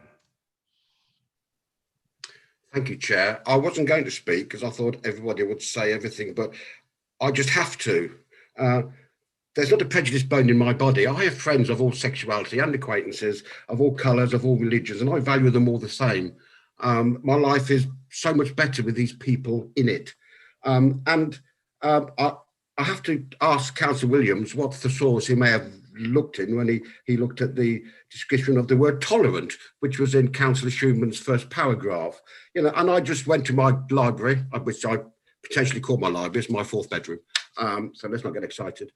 Took off from the shelf a book called Roget's Thesaurus, which I've had since I was at school. And I looked at the word tolerant, and the words come out of the book are open-minded, unprejudiced, unbiased, unbigoted, understanding, and perhaps one for him in particular, liberal. So the word tolerant belongs exactly where Councillor Schuman placed it. This hasn't just diluted the original really important motion, it's hijacked it, and in some parts of it has made it political. I think that's totally outrageous. This isn't about politics, it's about our people, the people we live with, our neighbours, our friends, our mates, our colleagues. It's not about politics, it's not about the EU or the European Court of Human Rights. You know, we know their thoughts about the EU. I too voted to remain. You know, but hey, we lost. We're leaving. We're not leaving. Actually, we've left. So let's get on with it, shall we? I can't support this. In that same first paragraph, that the word tolerant has been, for some reason, absolutely thrown out. You know, it's got this authority, and all of us and everybody should be solidly behind and supporting people who suffer, and I quote, from race, religious, gender, sexuality, and any other form of discrimination. It's all in the original motion from Councillor Schuman. I cannot support this amendment. I find this amendment quite hurtful, and it's dividing us. It's not bringing the county and our residents together. It's putting big lines down us. It's dividing us. And I think it's totally, totally unacceptable. I cannot support this, and I will not, under any circumstances, support this amendment. Thank you, Chair. Thank you, Councillor Hudson. And I, for one, won't get excited as to what use you put your fourth bedroom to. Councillor Nsinga. Thank you. Like Councillor Hudson, I hadn't intended to speak in this part of the debate, but I'm afraid I was prompted to do so by what Councillor Count had to say about the comparison between paper documents for EU citizens and a paper tax disc. And I'm sorry, but I think that was a really shocking and depressing comparison, and one that cannot be allowed to go unnoticed. Paper documents for citizens who have a right to be in a country are very important in enabling people to work, to get places to live. They are not like a tax disc on a car. And that analogy was really inappropriate, and I would really be pleased if Councillor Count would withdraw it. I am disappointed at the Conservative group's attitude to this amendment. This amendment was intended to try and ensure that the council was showing the same respect for all minorities and not just one minority. And I don't think it's it's to the advantage of any individual minority group for them to be singled out for special treatment. Either we are a society that respects minorities and embraces difference, or we are a society where some minorities are given different treatment from others. And I think it's enormously important that we are a society where all minorities are treated with respect. And that is what this amendment attempts to put forward. And I am disappointed in the attitude of the Conservative group. Thank you. Councillor Nsinga, thank you. Councillor Hoy. Yes, thank you, Chairman. Similarly, I wasn't going to speak either, but there was a few things I actually took real exception to. So first of all, it was the bit about the word use of the word tolerant. Now, actually, something I wanted to say is that we don't actually have to value all views as in we agree and accept, we agree with them, because we don't always agree with all views, but we do have to be tolerant and accepting. So as an example, if someone was a Christian, they wouldn't want to accept an atheist telling them God doesn't exist, because that goes against their beliefs, fundamental beliefs, and they shouldn't have to. And vice versa, an atheist shouldn't be having, shouldn't be saying to people, shouldn't be forced to believe in God's existence, because again, that's going against their fundamental beliefs. So you can't accept something that is against your fundamental beliefs. However, that said, you do have to be tolerant of a different viewpoint, because we are a diverse community, we are a diverse society, we do have different views, and we have to all live together and at least be tolerant of your view, even if you don't share it. I'm also very frustrated with middle-class, middle-aged white people telling black and minority ethnic people how they should be feeling. I've been hearing a lot of that lately. I don't pretend to know the issues people in those communities face.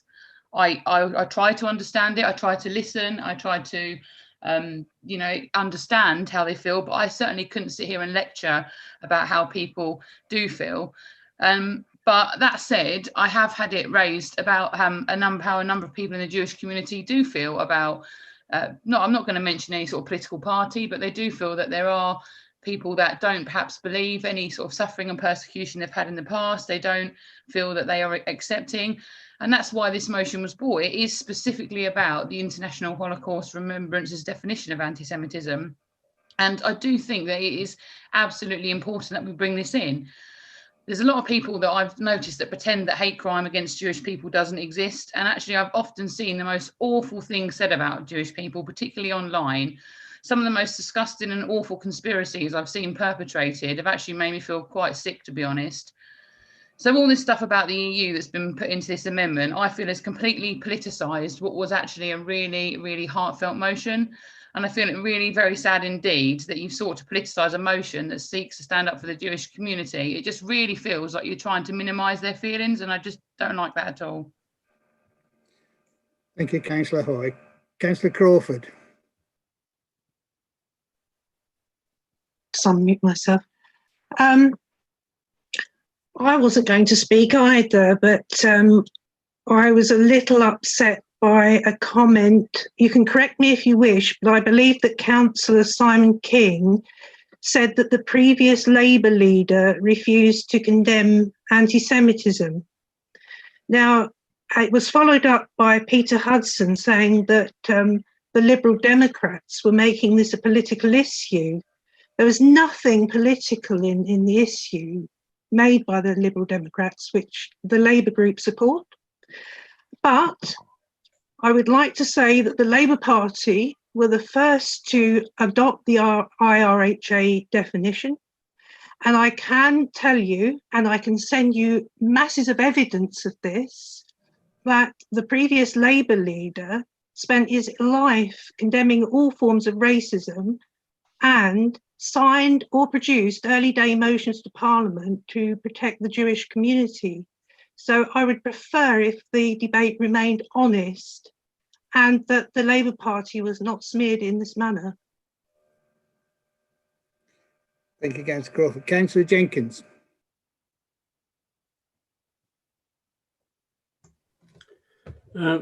Thank you, Chair. Like Councillor Hudson, I've just been into my library, as you can see behind me.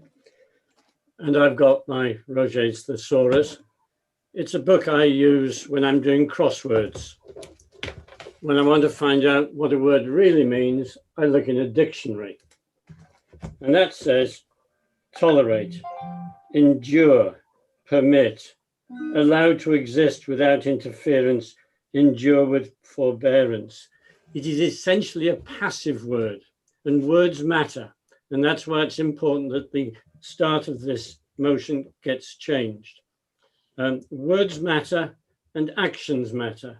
And a quotation came to mind, which I've just looked up, from a gentleman called Edmund Burke, whom I'm told is one of the founders of modern conservative thinking. And he said, the only thing necessary for the triumph of evil is for good men to do nothing. Tolerating is not enough. I like the substitution of the word tolerate by welcome in the amendment. So I have no problem at all in resoundingly supporting this amendment. Thank you, Councillor Jenkins. Councillor Tierney. Thank you, Chairman. I'll keep this very brief. When somebody takes a motion which is meant to combat anti-Semitism and does everything they can to water it down and to weaken it, that is a massive, massive red flag for me. This amendment is disgusting. You should be ashamed. I think you finished, Councillor Tierney. Thank you. I've now got Councillor Bailey. I would like to think that Councillor Bailey should be the last speaker before I go to the seconder and the proposer again. So please do not add your hand to this, otherwise this is going to go on for a long, long time. Councillor Bailey. Councillor Maguire, I did just want to pick up a couple of things that have been said that I don't believe are actually accurate. The Labour Party had a big tussle with adopting the international definition of anti-Semitism. It finally did decide to adopt it in September 2018. The UK government, run by the Conservative Party, adopted it in December 2016, and the Conservative Party adopted it before the Labour Party. So I just think it's important, as you said, Councillor Crawford, to be accurate. And there was a lot of tussle within the Labour Party because it wanted to amend the definition. And I think the definition is an important one because it comes from a community of people, and it is for them to say what they believe the definition to be of anti-Semitism. And so I do think it's important that we adopt the definition of anti-Semitism. And if other definitions come along, we can look at those, and we should be supportive of that too. And I think it is absolutely right that we highlight the importance of this and adopt this definition. I do just want to pick up something that Councillor Netzinger said, because she said that the original motion appeared to be only about one specific subject, and that is absolutely not the case. If you read what the motion calls for at the end, it talks about looking at the impact of our policies and service delivery on all of our residents, which is utterly inclusive. You cannot be more inclusive than that. And in the third bullet point, it talks about a coordinated multi-faith message of support, solidarity and harmony on the theme of keep communities united. So again, that is completely inclusive. So what Councillor Netzinger said is absolutely not accurate. And we have previously had the motion that was brought by Councillor Ian Manning on the subject of BAME communities. And I just think it's wrong to try and shoehorn everything into this motion, which was brought for very specific reasons. So I absolutely can't support the amendment. Thank you, Councillor Bailey. Councillor Manning, you reserved your right to speak. Do you wish to speak now? Yes, Chair, just very briefly. I just wanted to respond to two specific points and then just say something hopefully positive at the end of this, just in response to the point that Councillor Count made around what the original motion was. I think it's just important to say that the motion in July was a response to the Black Lives Matter movement, but deliberately in writing it and phrasing it, we spent a lot of time thinking about what terminology you should use and whether you should use BAME or BME or black or whatever. And the point was that I worded it like that to try and make it not divisive. And in reference to, and that sort of brings me to the points that I think Councillor King and Councillor Hoy made about diluting the motion. Well, we haven't removed the reference to the IHRA in our amendment at all. So I'm afraid I don't take that criticism about dilution, but where I do pick up something that Councillor Hoy said, which was around, I'll paraphrase it slightly, so I apologise if I misquote slightly, but around sort of the idea of a bunch of white people telling people of colour how they should or shouldn't feel. I think actually, in some senses, we can be quite proud, although I think some of the comments on all sides have been a little bit unedifying.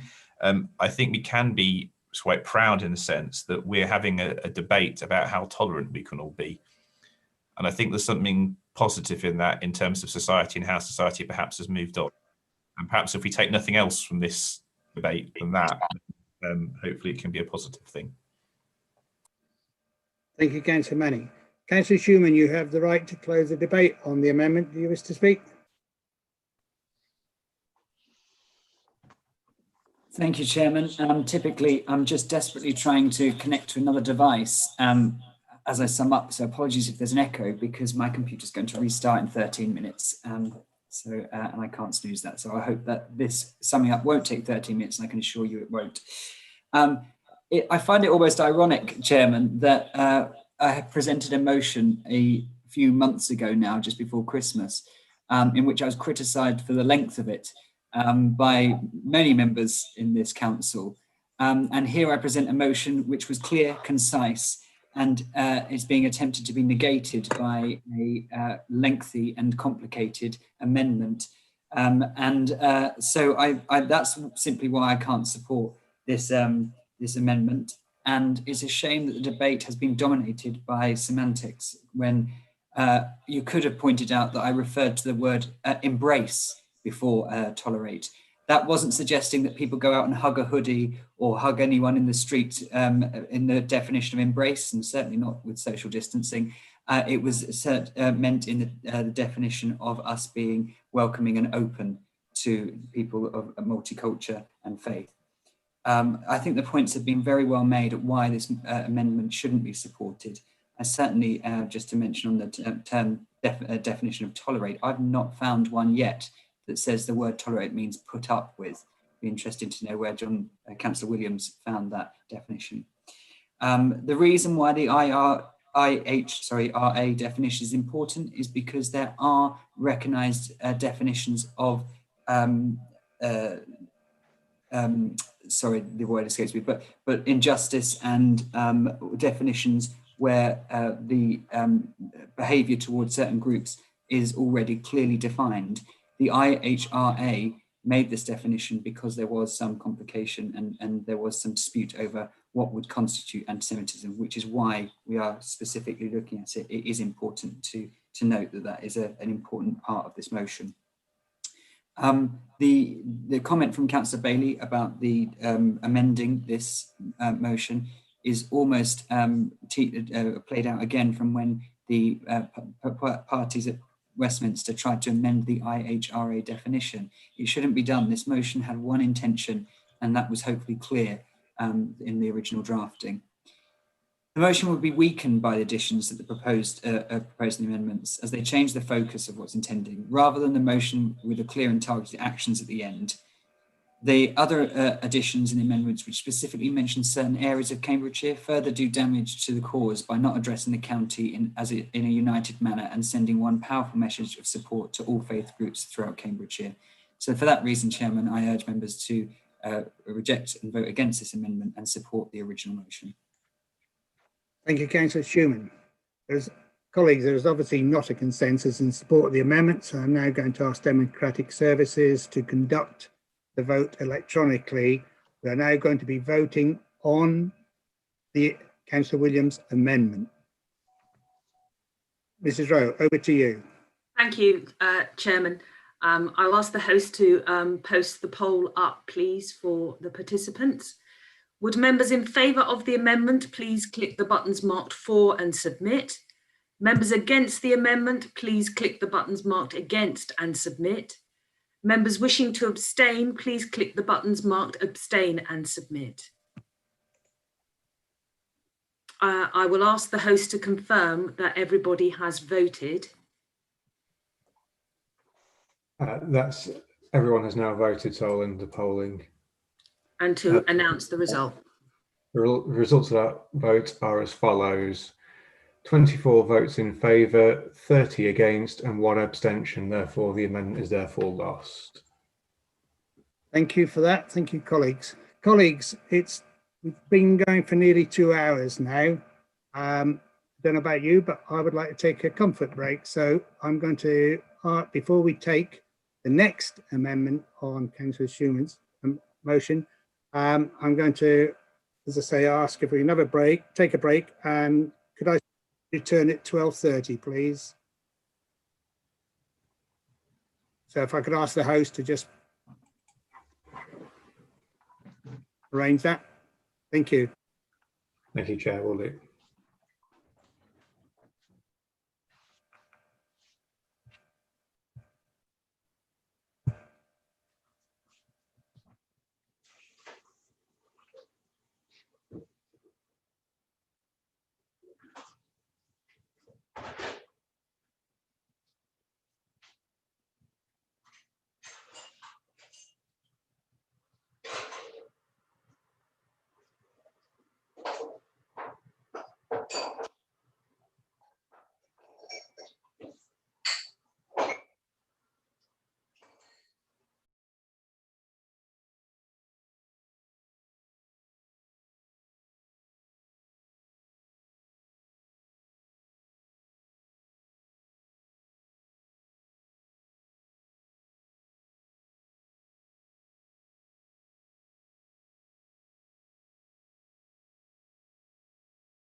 Shush.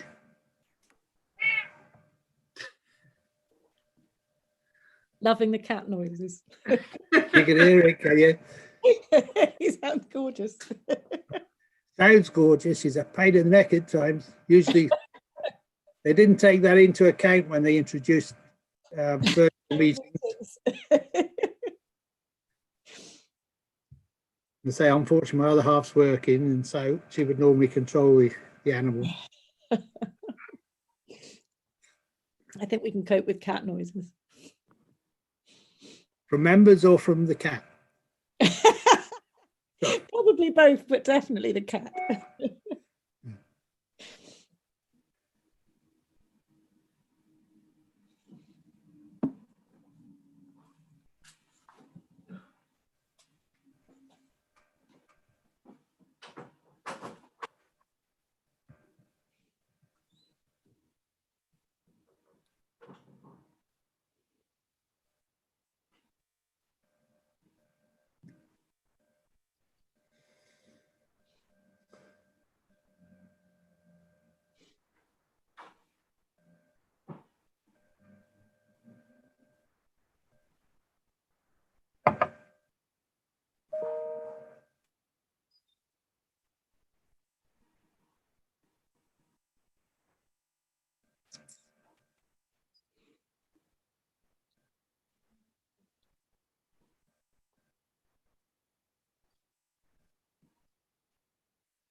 We should be about to start again shortly, but Dan, my list of participants has gone blank.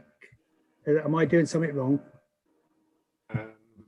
Oh no, it's reappeared. I've clicked on participants again and it's reappeared. Thank you. That's good. Right, colleagues, I hope we're all back on. It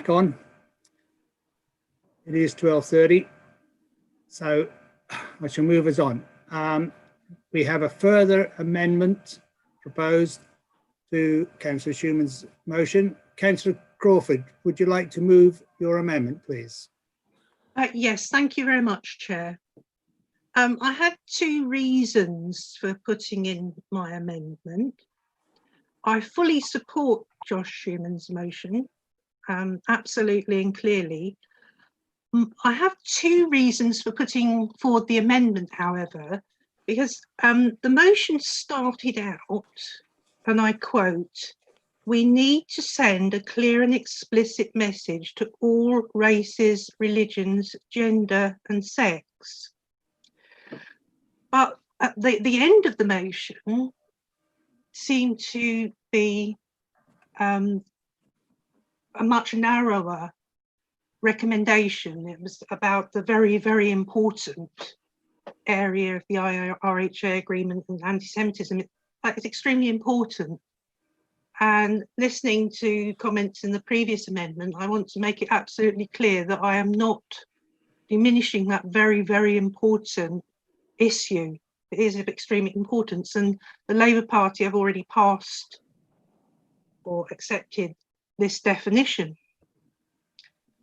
But because the motion does start, and I quote again, "this explicit message to all races, religions and gender," it just didn't seem like the recommendations ended with all those races, religions and genders.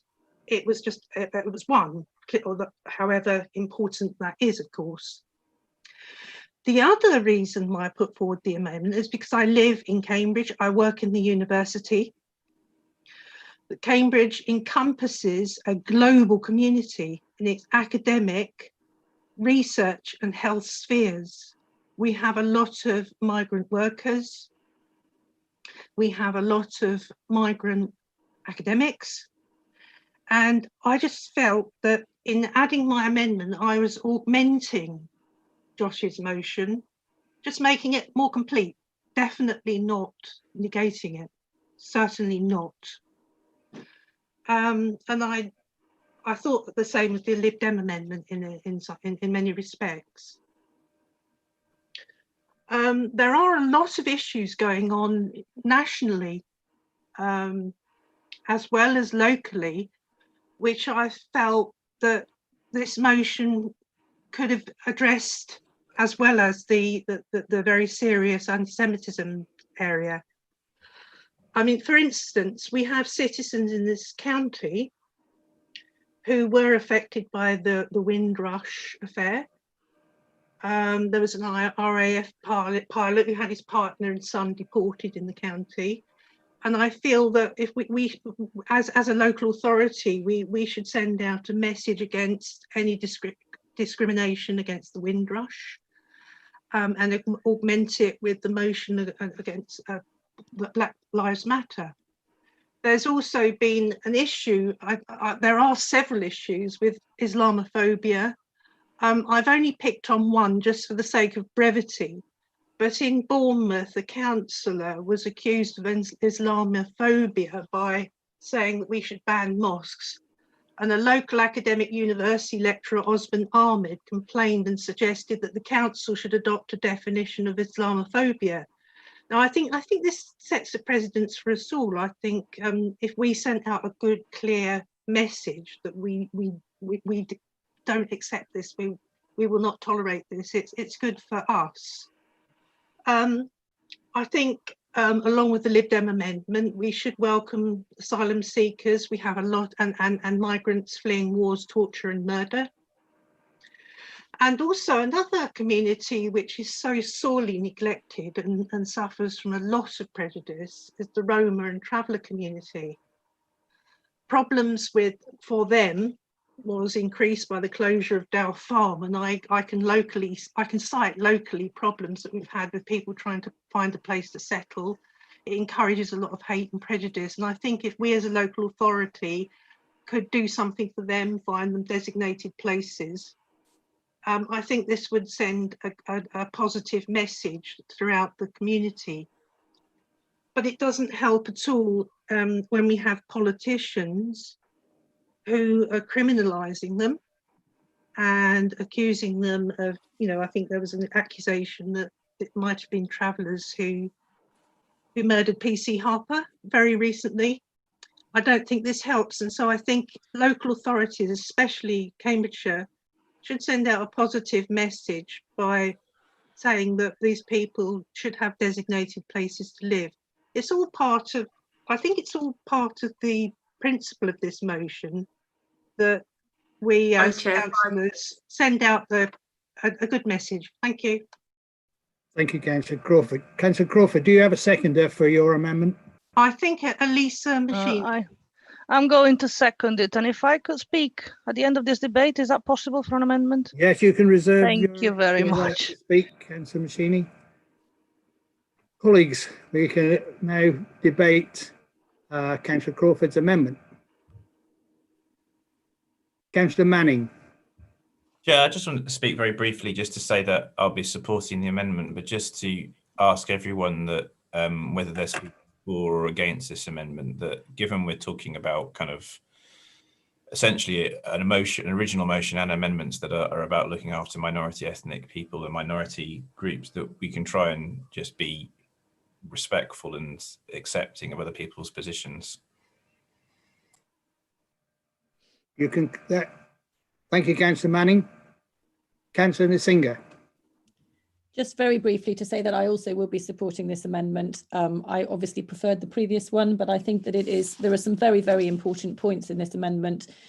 particularly that have already just been raised by Councillor Crawford, but in particular the issue of EU nationals having physical documentation, the issue of asylum seekers, and the need for improvements for the resettlement scheme.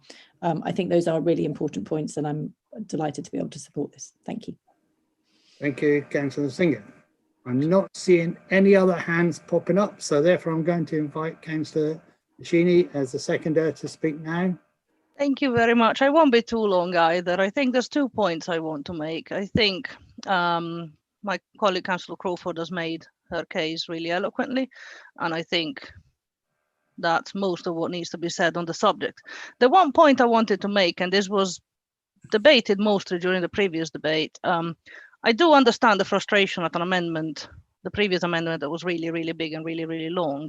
However, I think you do actually have to be a bit careful about taking the point about do not dilute our motion, do not make it too broad, not too far to an extreme, because if Councillor Schumann actually wanted to bring a motion on a single issue about anti-Semitism, and that this council therefore as a unique recommendation should adopt the definition, that would have been one thing, but that isn't actually what Councillor Schumann did.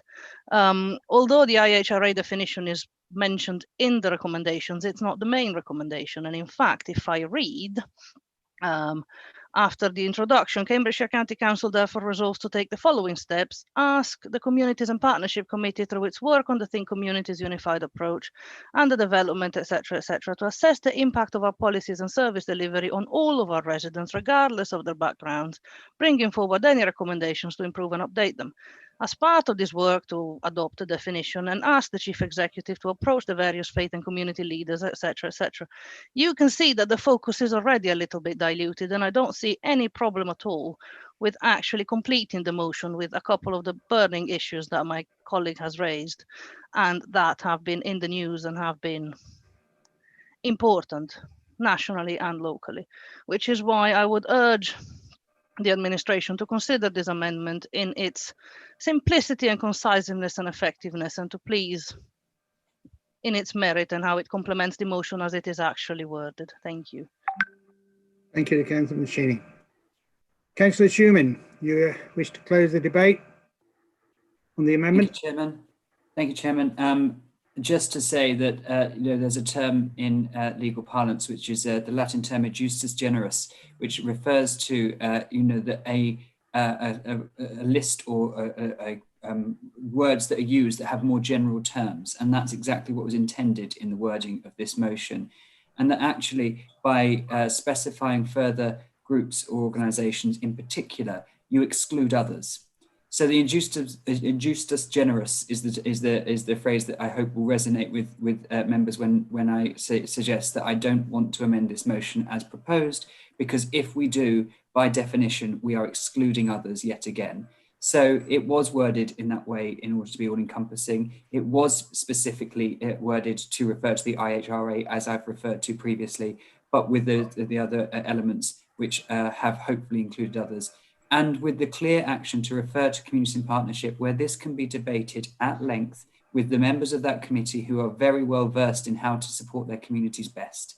And that may present all kinds of opportunities and ways in which we can put in new steps to make sure that the ethos behind what this motion is asking is carried out. So for that reason, that I don't want this to become an exclusive list of mentioning groups and excluding others, I can't support this motion, Chairman, and would urge members to support the motion unamended as I've previously requested. Thank you, Chairman.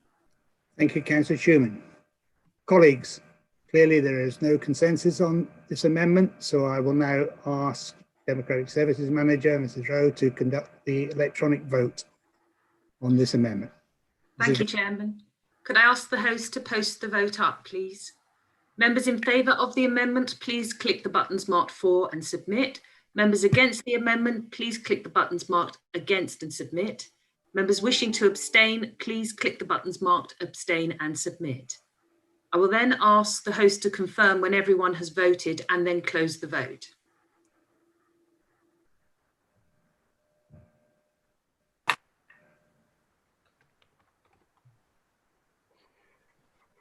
There appears, I've got 54, I should have 55. one person hadn't voted. Do we know who that one person is? Are we able to ascertain that?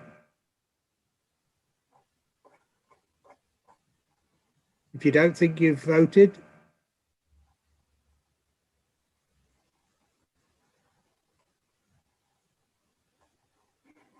I can't see who is missing, unfortunately. it could have been that somebody has left the chamber.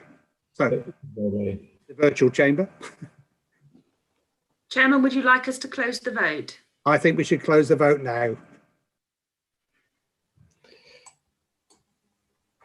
There we go. So the result of that vote is 23 votes in favour, 30 against and 1 abstention. Therefore, the amendment is lost. Thank you for that. Thank you, colleagues. We will now move on to the main motion and the opportunity to debate. Councillor Schumann, before I do so, could you just remind me who was your seconder? Was it Councillor Nieto? Councillor Lena Nieto. It was Councillor Nieto. Sorry, Councillor Nieto, for forgetting that. I hadn't made a note of it. Thank you. Colleagues, we can now debate the main motion. Councillor Dupre. Chairman, I think probably the one thing that could be said that would unify all sides of the virtual chamber today is that this is probably the most unedifying debate most of us have witnessed, and it's extremely depressing. I think the depths were probably plumbed when seeking to broaden out the motion to include other forms of discrimination was equated to Holocaust denial. But I think one of the things that has dogged this debate is an uncertainty in the original motion about whether this is exclusively a motion about anti-Semitism, as some members have claimed, or whether it is a more general motion about seeking to combat discrimination more widely. We had hoped in our amendment to make it the latter, and I've just said what sort of response that got from at least one member. I think we all bring with us to this debate the kind of personal history that we have. And I just wanted to say something briefly about my background. Growing up in Jersey in the Channel Islands, I was born 13 years after the end of the occupation of the Channel Islands by the Nazis, a murderously anti-Semitic regime, as we all know, which is why I found the comments of some members particularly upsetting today, frankly. Not only anti-Semitic, but also discriminatory and murderous towards Slavs, like my Russian grandmother, who, thank goodness, managed to avoid being transported to Germany or Poland and the concentration camps and certain death. Also against gay people, people with disabilities, travellers and others, many others. It was a dreadful, dreadful period in my island's history, and the relief of liberation is around you everywhere you look on that island. In the decades after, many of us, not only in Jersey, but also in the UK and more widely, I think have believed that progress was somehow a one-way street in this area, that having left the dreadful Nazi era behind, that a more positive attitude towards people who were different to ourselves was something that was just going to get better and better. But it's not a one-way street. And what we have seen, particularly in recent years, has been a rise in open prejudice against people of colour, against Muslims, against EU citizens, against LGBTQI+ people, and against others. And that is just so desperately distressing and totally at variance from the vision of an embracing county in the opening words of the original motion. We need to be eternally vigilant, always, on behalf of all communities, and celebrate, not just tolerate, the differences of our richly varied county. Thank you very much. Thank you, Councillor Dupre. Councillor Richards.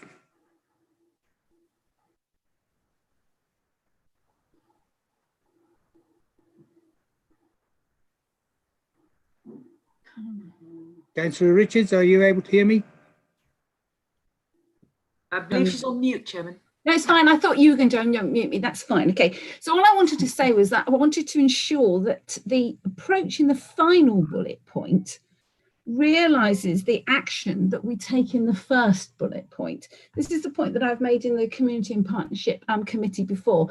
If we are going to look at our work, assess the impact of our work, then we need to engage community leaders and bodies representative of those with recognised discriminatory factors, and in that I include everyone.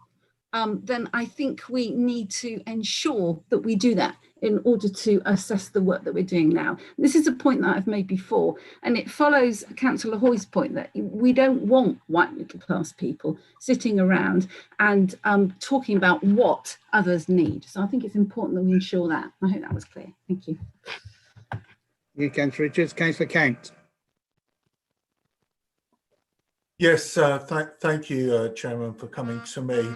And I do hope that some of the words I'll say will move us forward from some of the political combativeness of earlier on into a unified approach for this council, and bring us back to the actual words of this motion and describe some of the thought processes that have gone on. We've heard people ask about why the IHRA definition. And yet we have, is it about that solely, or is that about everybody else? And I think Councillor Schuman explained that very well, where he said that there were difficulties in some places adopting that that definition. It's an internationally recognised one.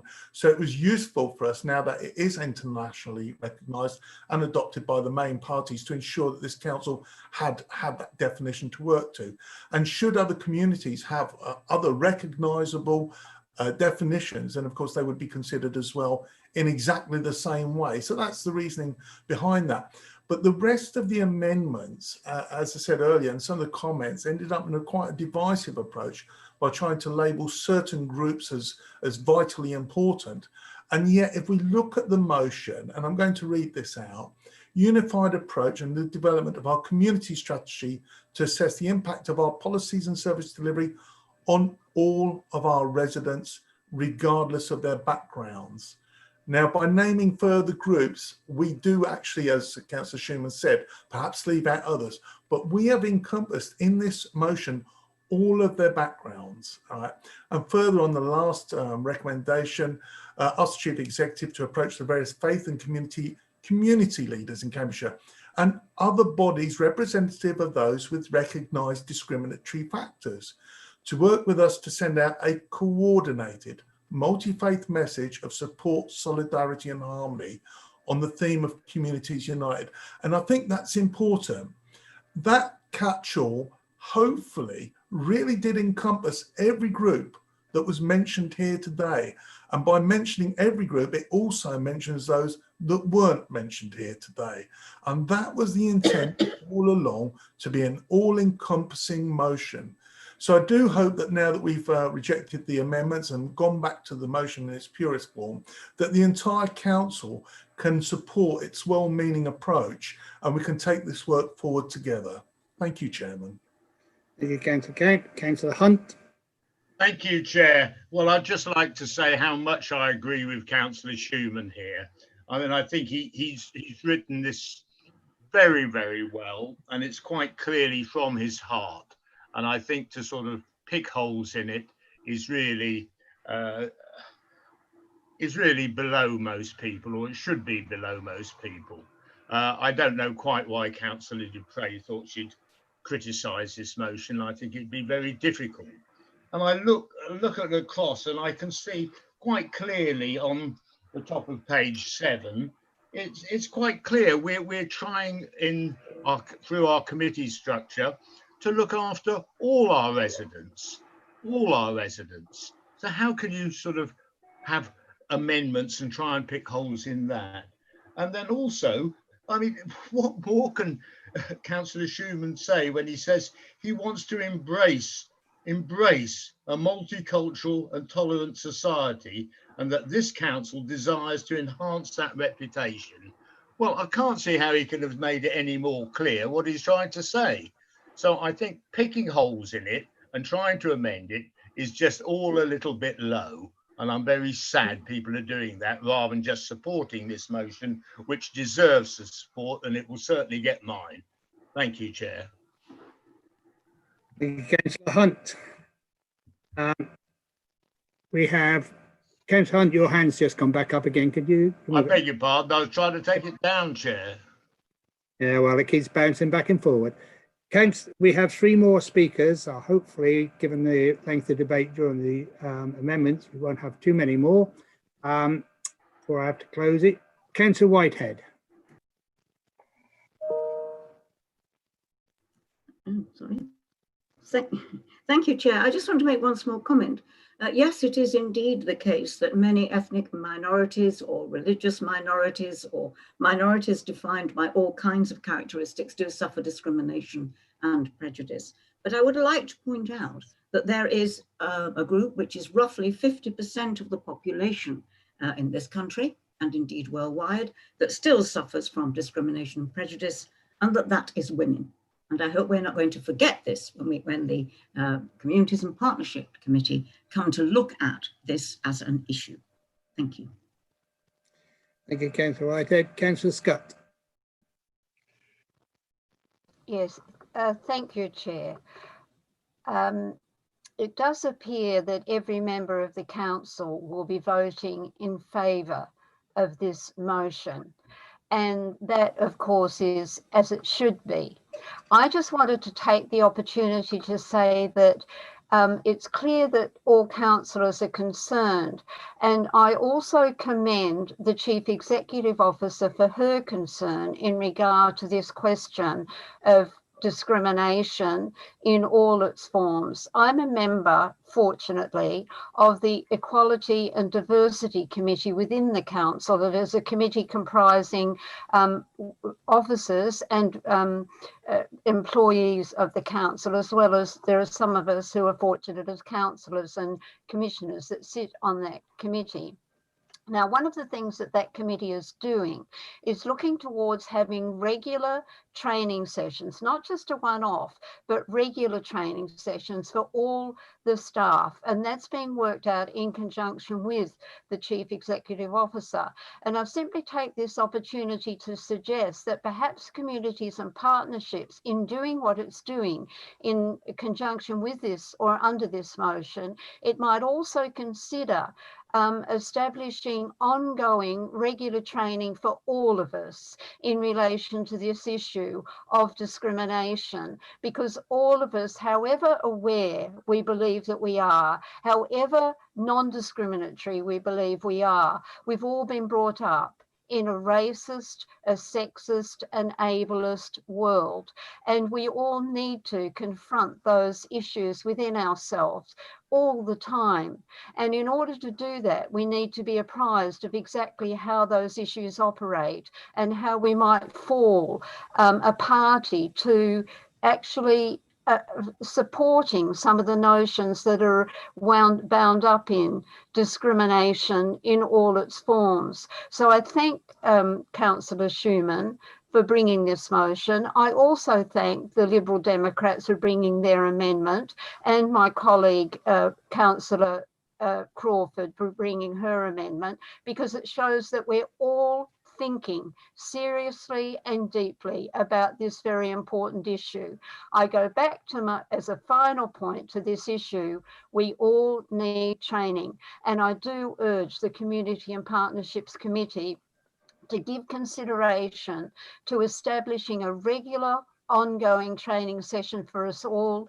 And with the new councillors coming in May next year, that would be an apposite time to establish this as ongoing training for every single councillor. Thank you. Thank you, Councillor Scott. Councillor Mishini. Thank you, Chair. Just to reiterate, we will definitely be voting for this motion. We were supportive of it, and we really, really didn't want our collective attempts to amend it slightly to be attacked as undermining, as wanting to pick holes. I mean, it's there's every time there's an opposition amendment, this happens, and it's a bit annoying. But you know, I would quite like to end in a way, perhaps as we should have begun, with a bit of unity. I am extremely looking forward, as a member of the Communities and Partnership Committee, to work with Councillor Criswell on everything that will come from this. I have a lot of ideas which I hope we will be able to discuss, and I will definitely be looking at what my colleague has just said. I think training is extremely important, and it probably would be a good idea for the next council for us to look at what equalities training we provide and whether it's adequate. There's certainly an enormous amount of room for improvement, and I think it would be really good if we did this. So I would like to thank Councillor Schumann for his motion, and everyone else for meaning very well in the debate, despite how it turned out. I'm sure that was completely the case, and I look forward to this motion passing. Thank you, Lakana, Ms. Cheney. Councillor Hudson.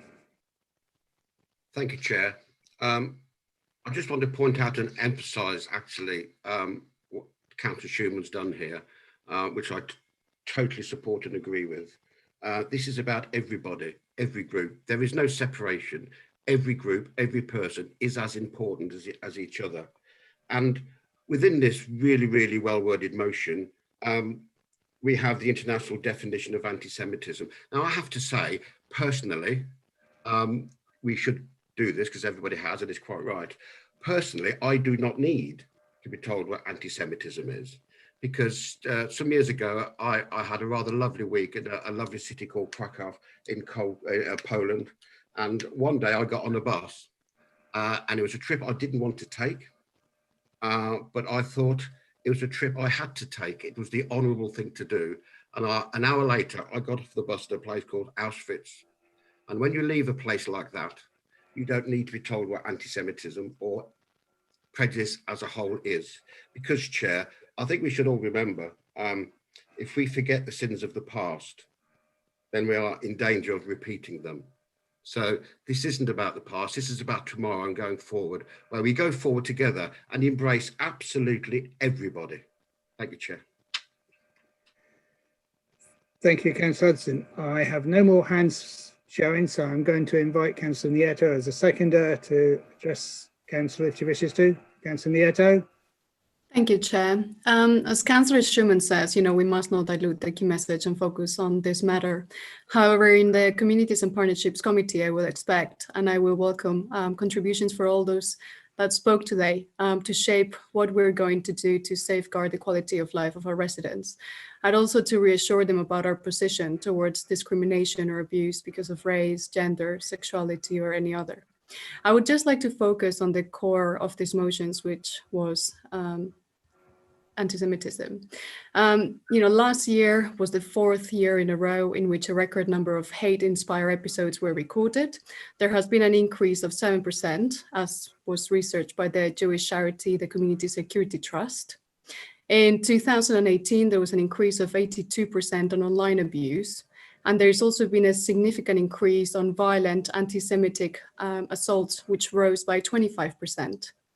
Locally, 3 years ago, there was an incident in one of the colleges, Jewish students being physically assaulted and insulted. The university's reaction was saw by some playing down the anti-Semitism of the incident. And more recently, there's been propagation of flyers denying the Holocaust appearing on multiple days on the Sick site and spray painted swastikas on Jesus Green. And I think that all of this is quite alarming. As Louis Hegg, the vice chair of all-party parliamentary group against anti-Semitism, said, it is shameful that the Jewish community has been subjected to another year of racist abuse. We are beyond the stage of saying that more has to be done. We require immediate action.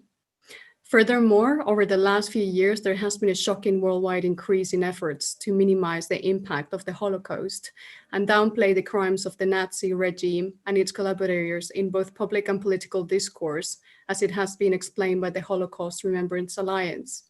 This year, they decided to set a task force against Holocaust denial and distortion.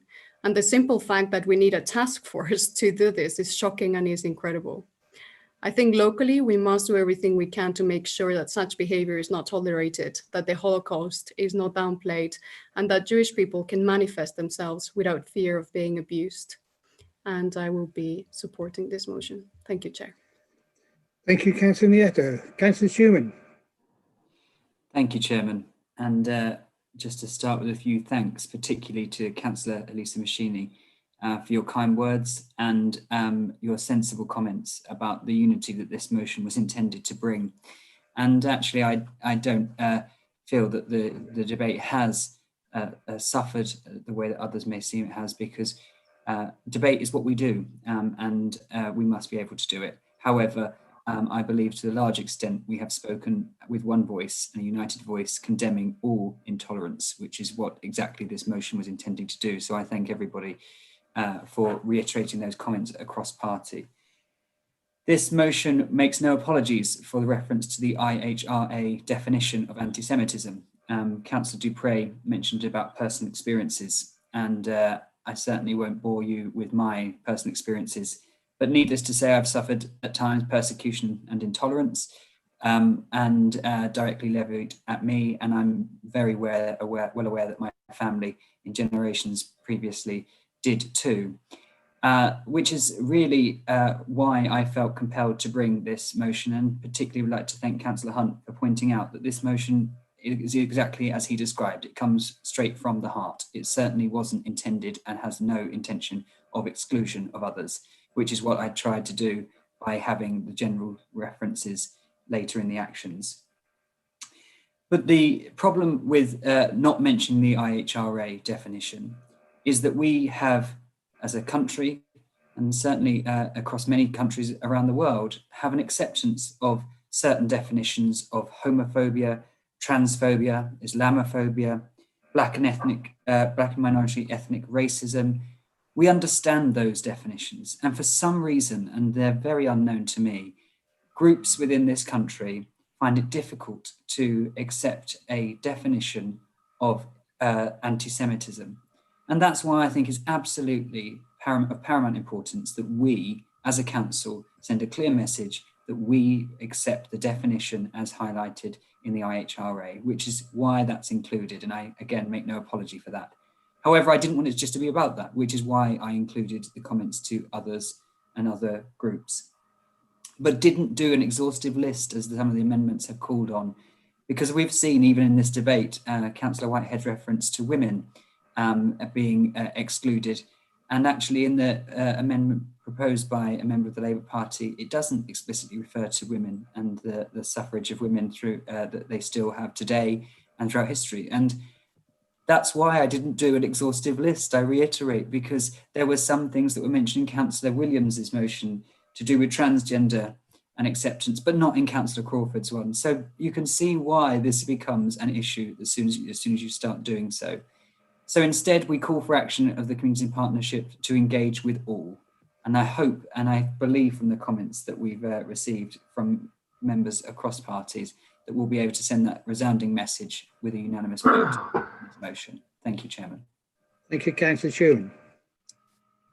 Colleagues, it does seem to be a general consensus in support of the motion. But if anyone disagrees with that, could they please use the raised hand function now? If not, I think we can take it that the whole council supports Councillor Schumann's motion. Thank you all. Thank you.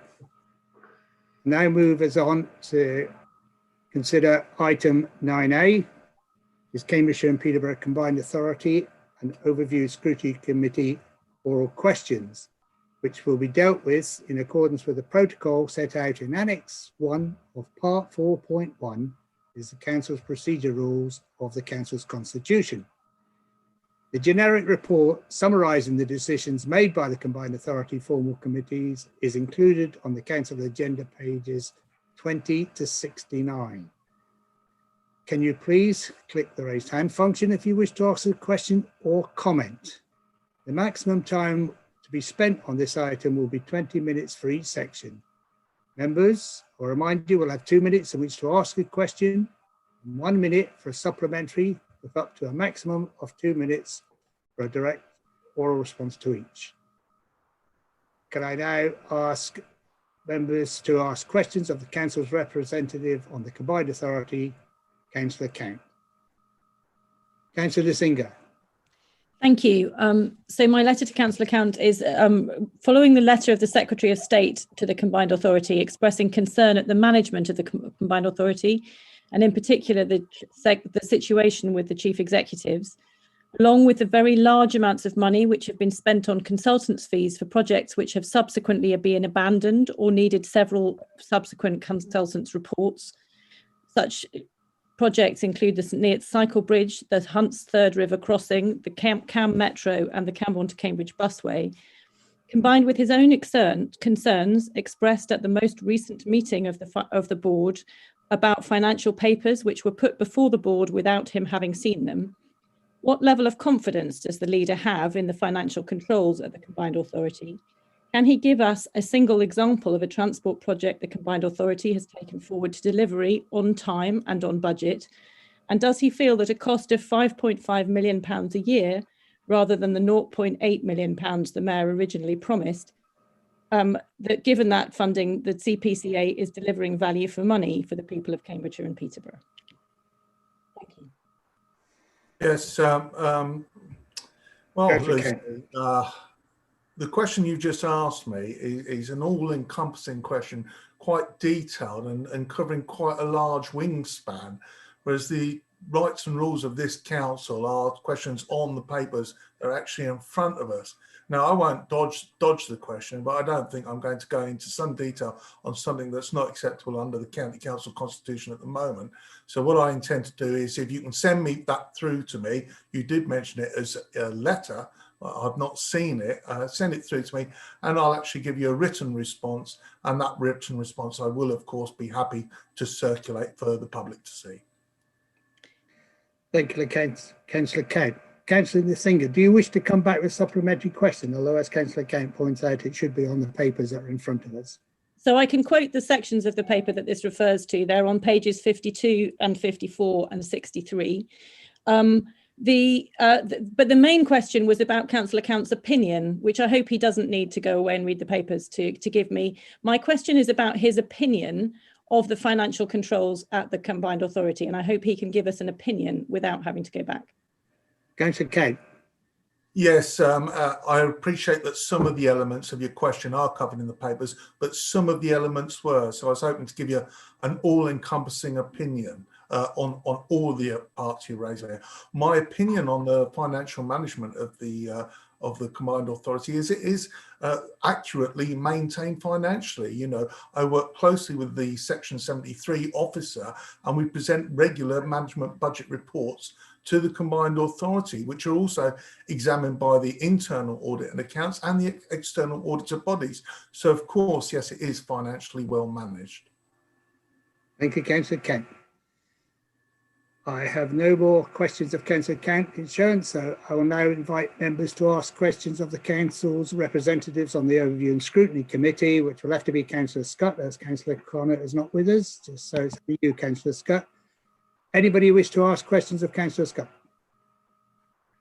No, I'm not seeing any hands showing, so I will now move us on to 9B, which is questions on the Fire Authority issues.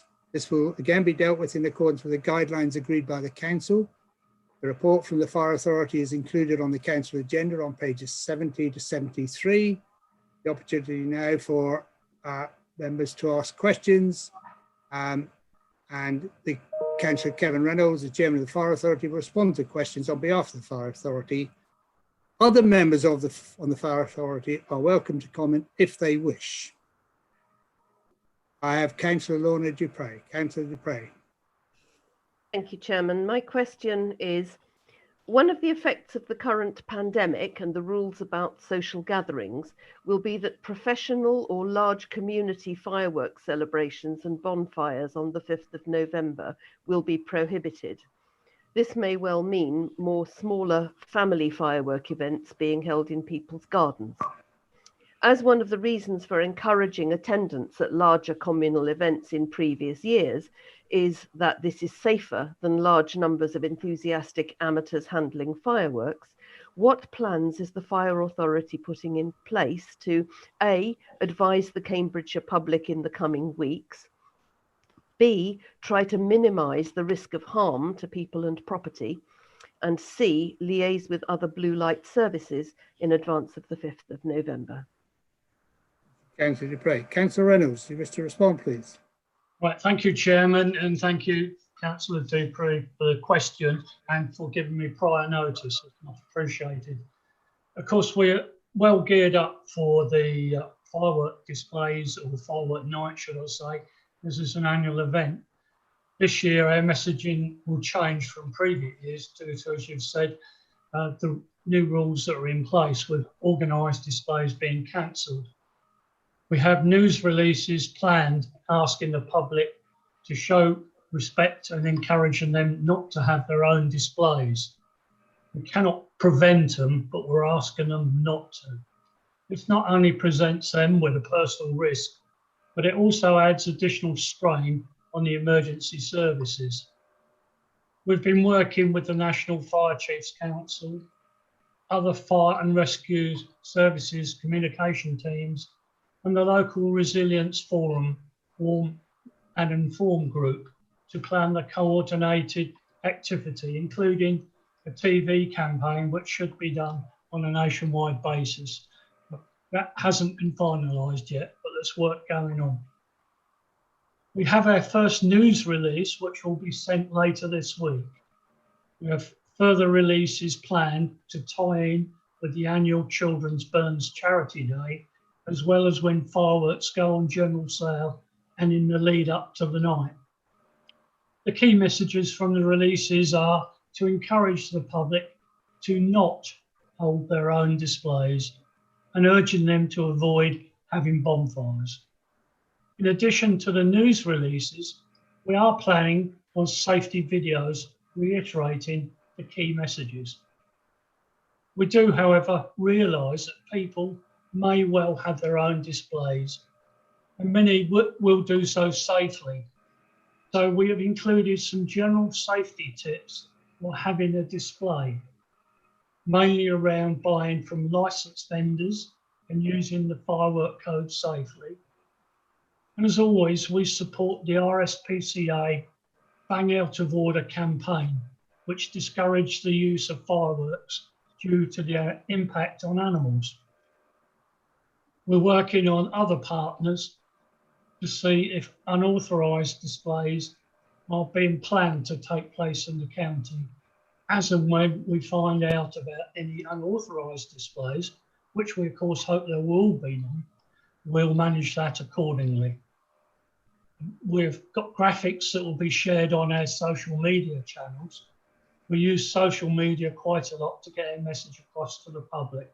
And of course, we have leaflets to distribute, as we do most years, with the current themes via our community fire safety team as needed.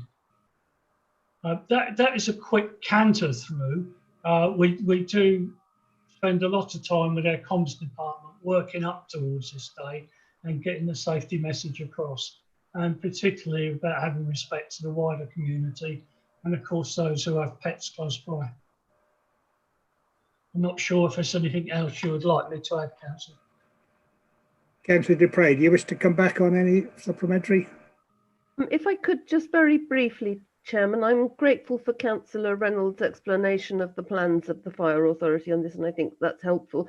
What I would want to ask is, given that so much for the last 6 months or so people have been told what we can't do until we are quite fed up with it, all of us, even those who fully support the work of public health to try to keep us safe.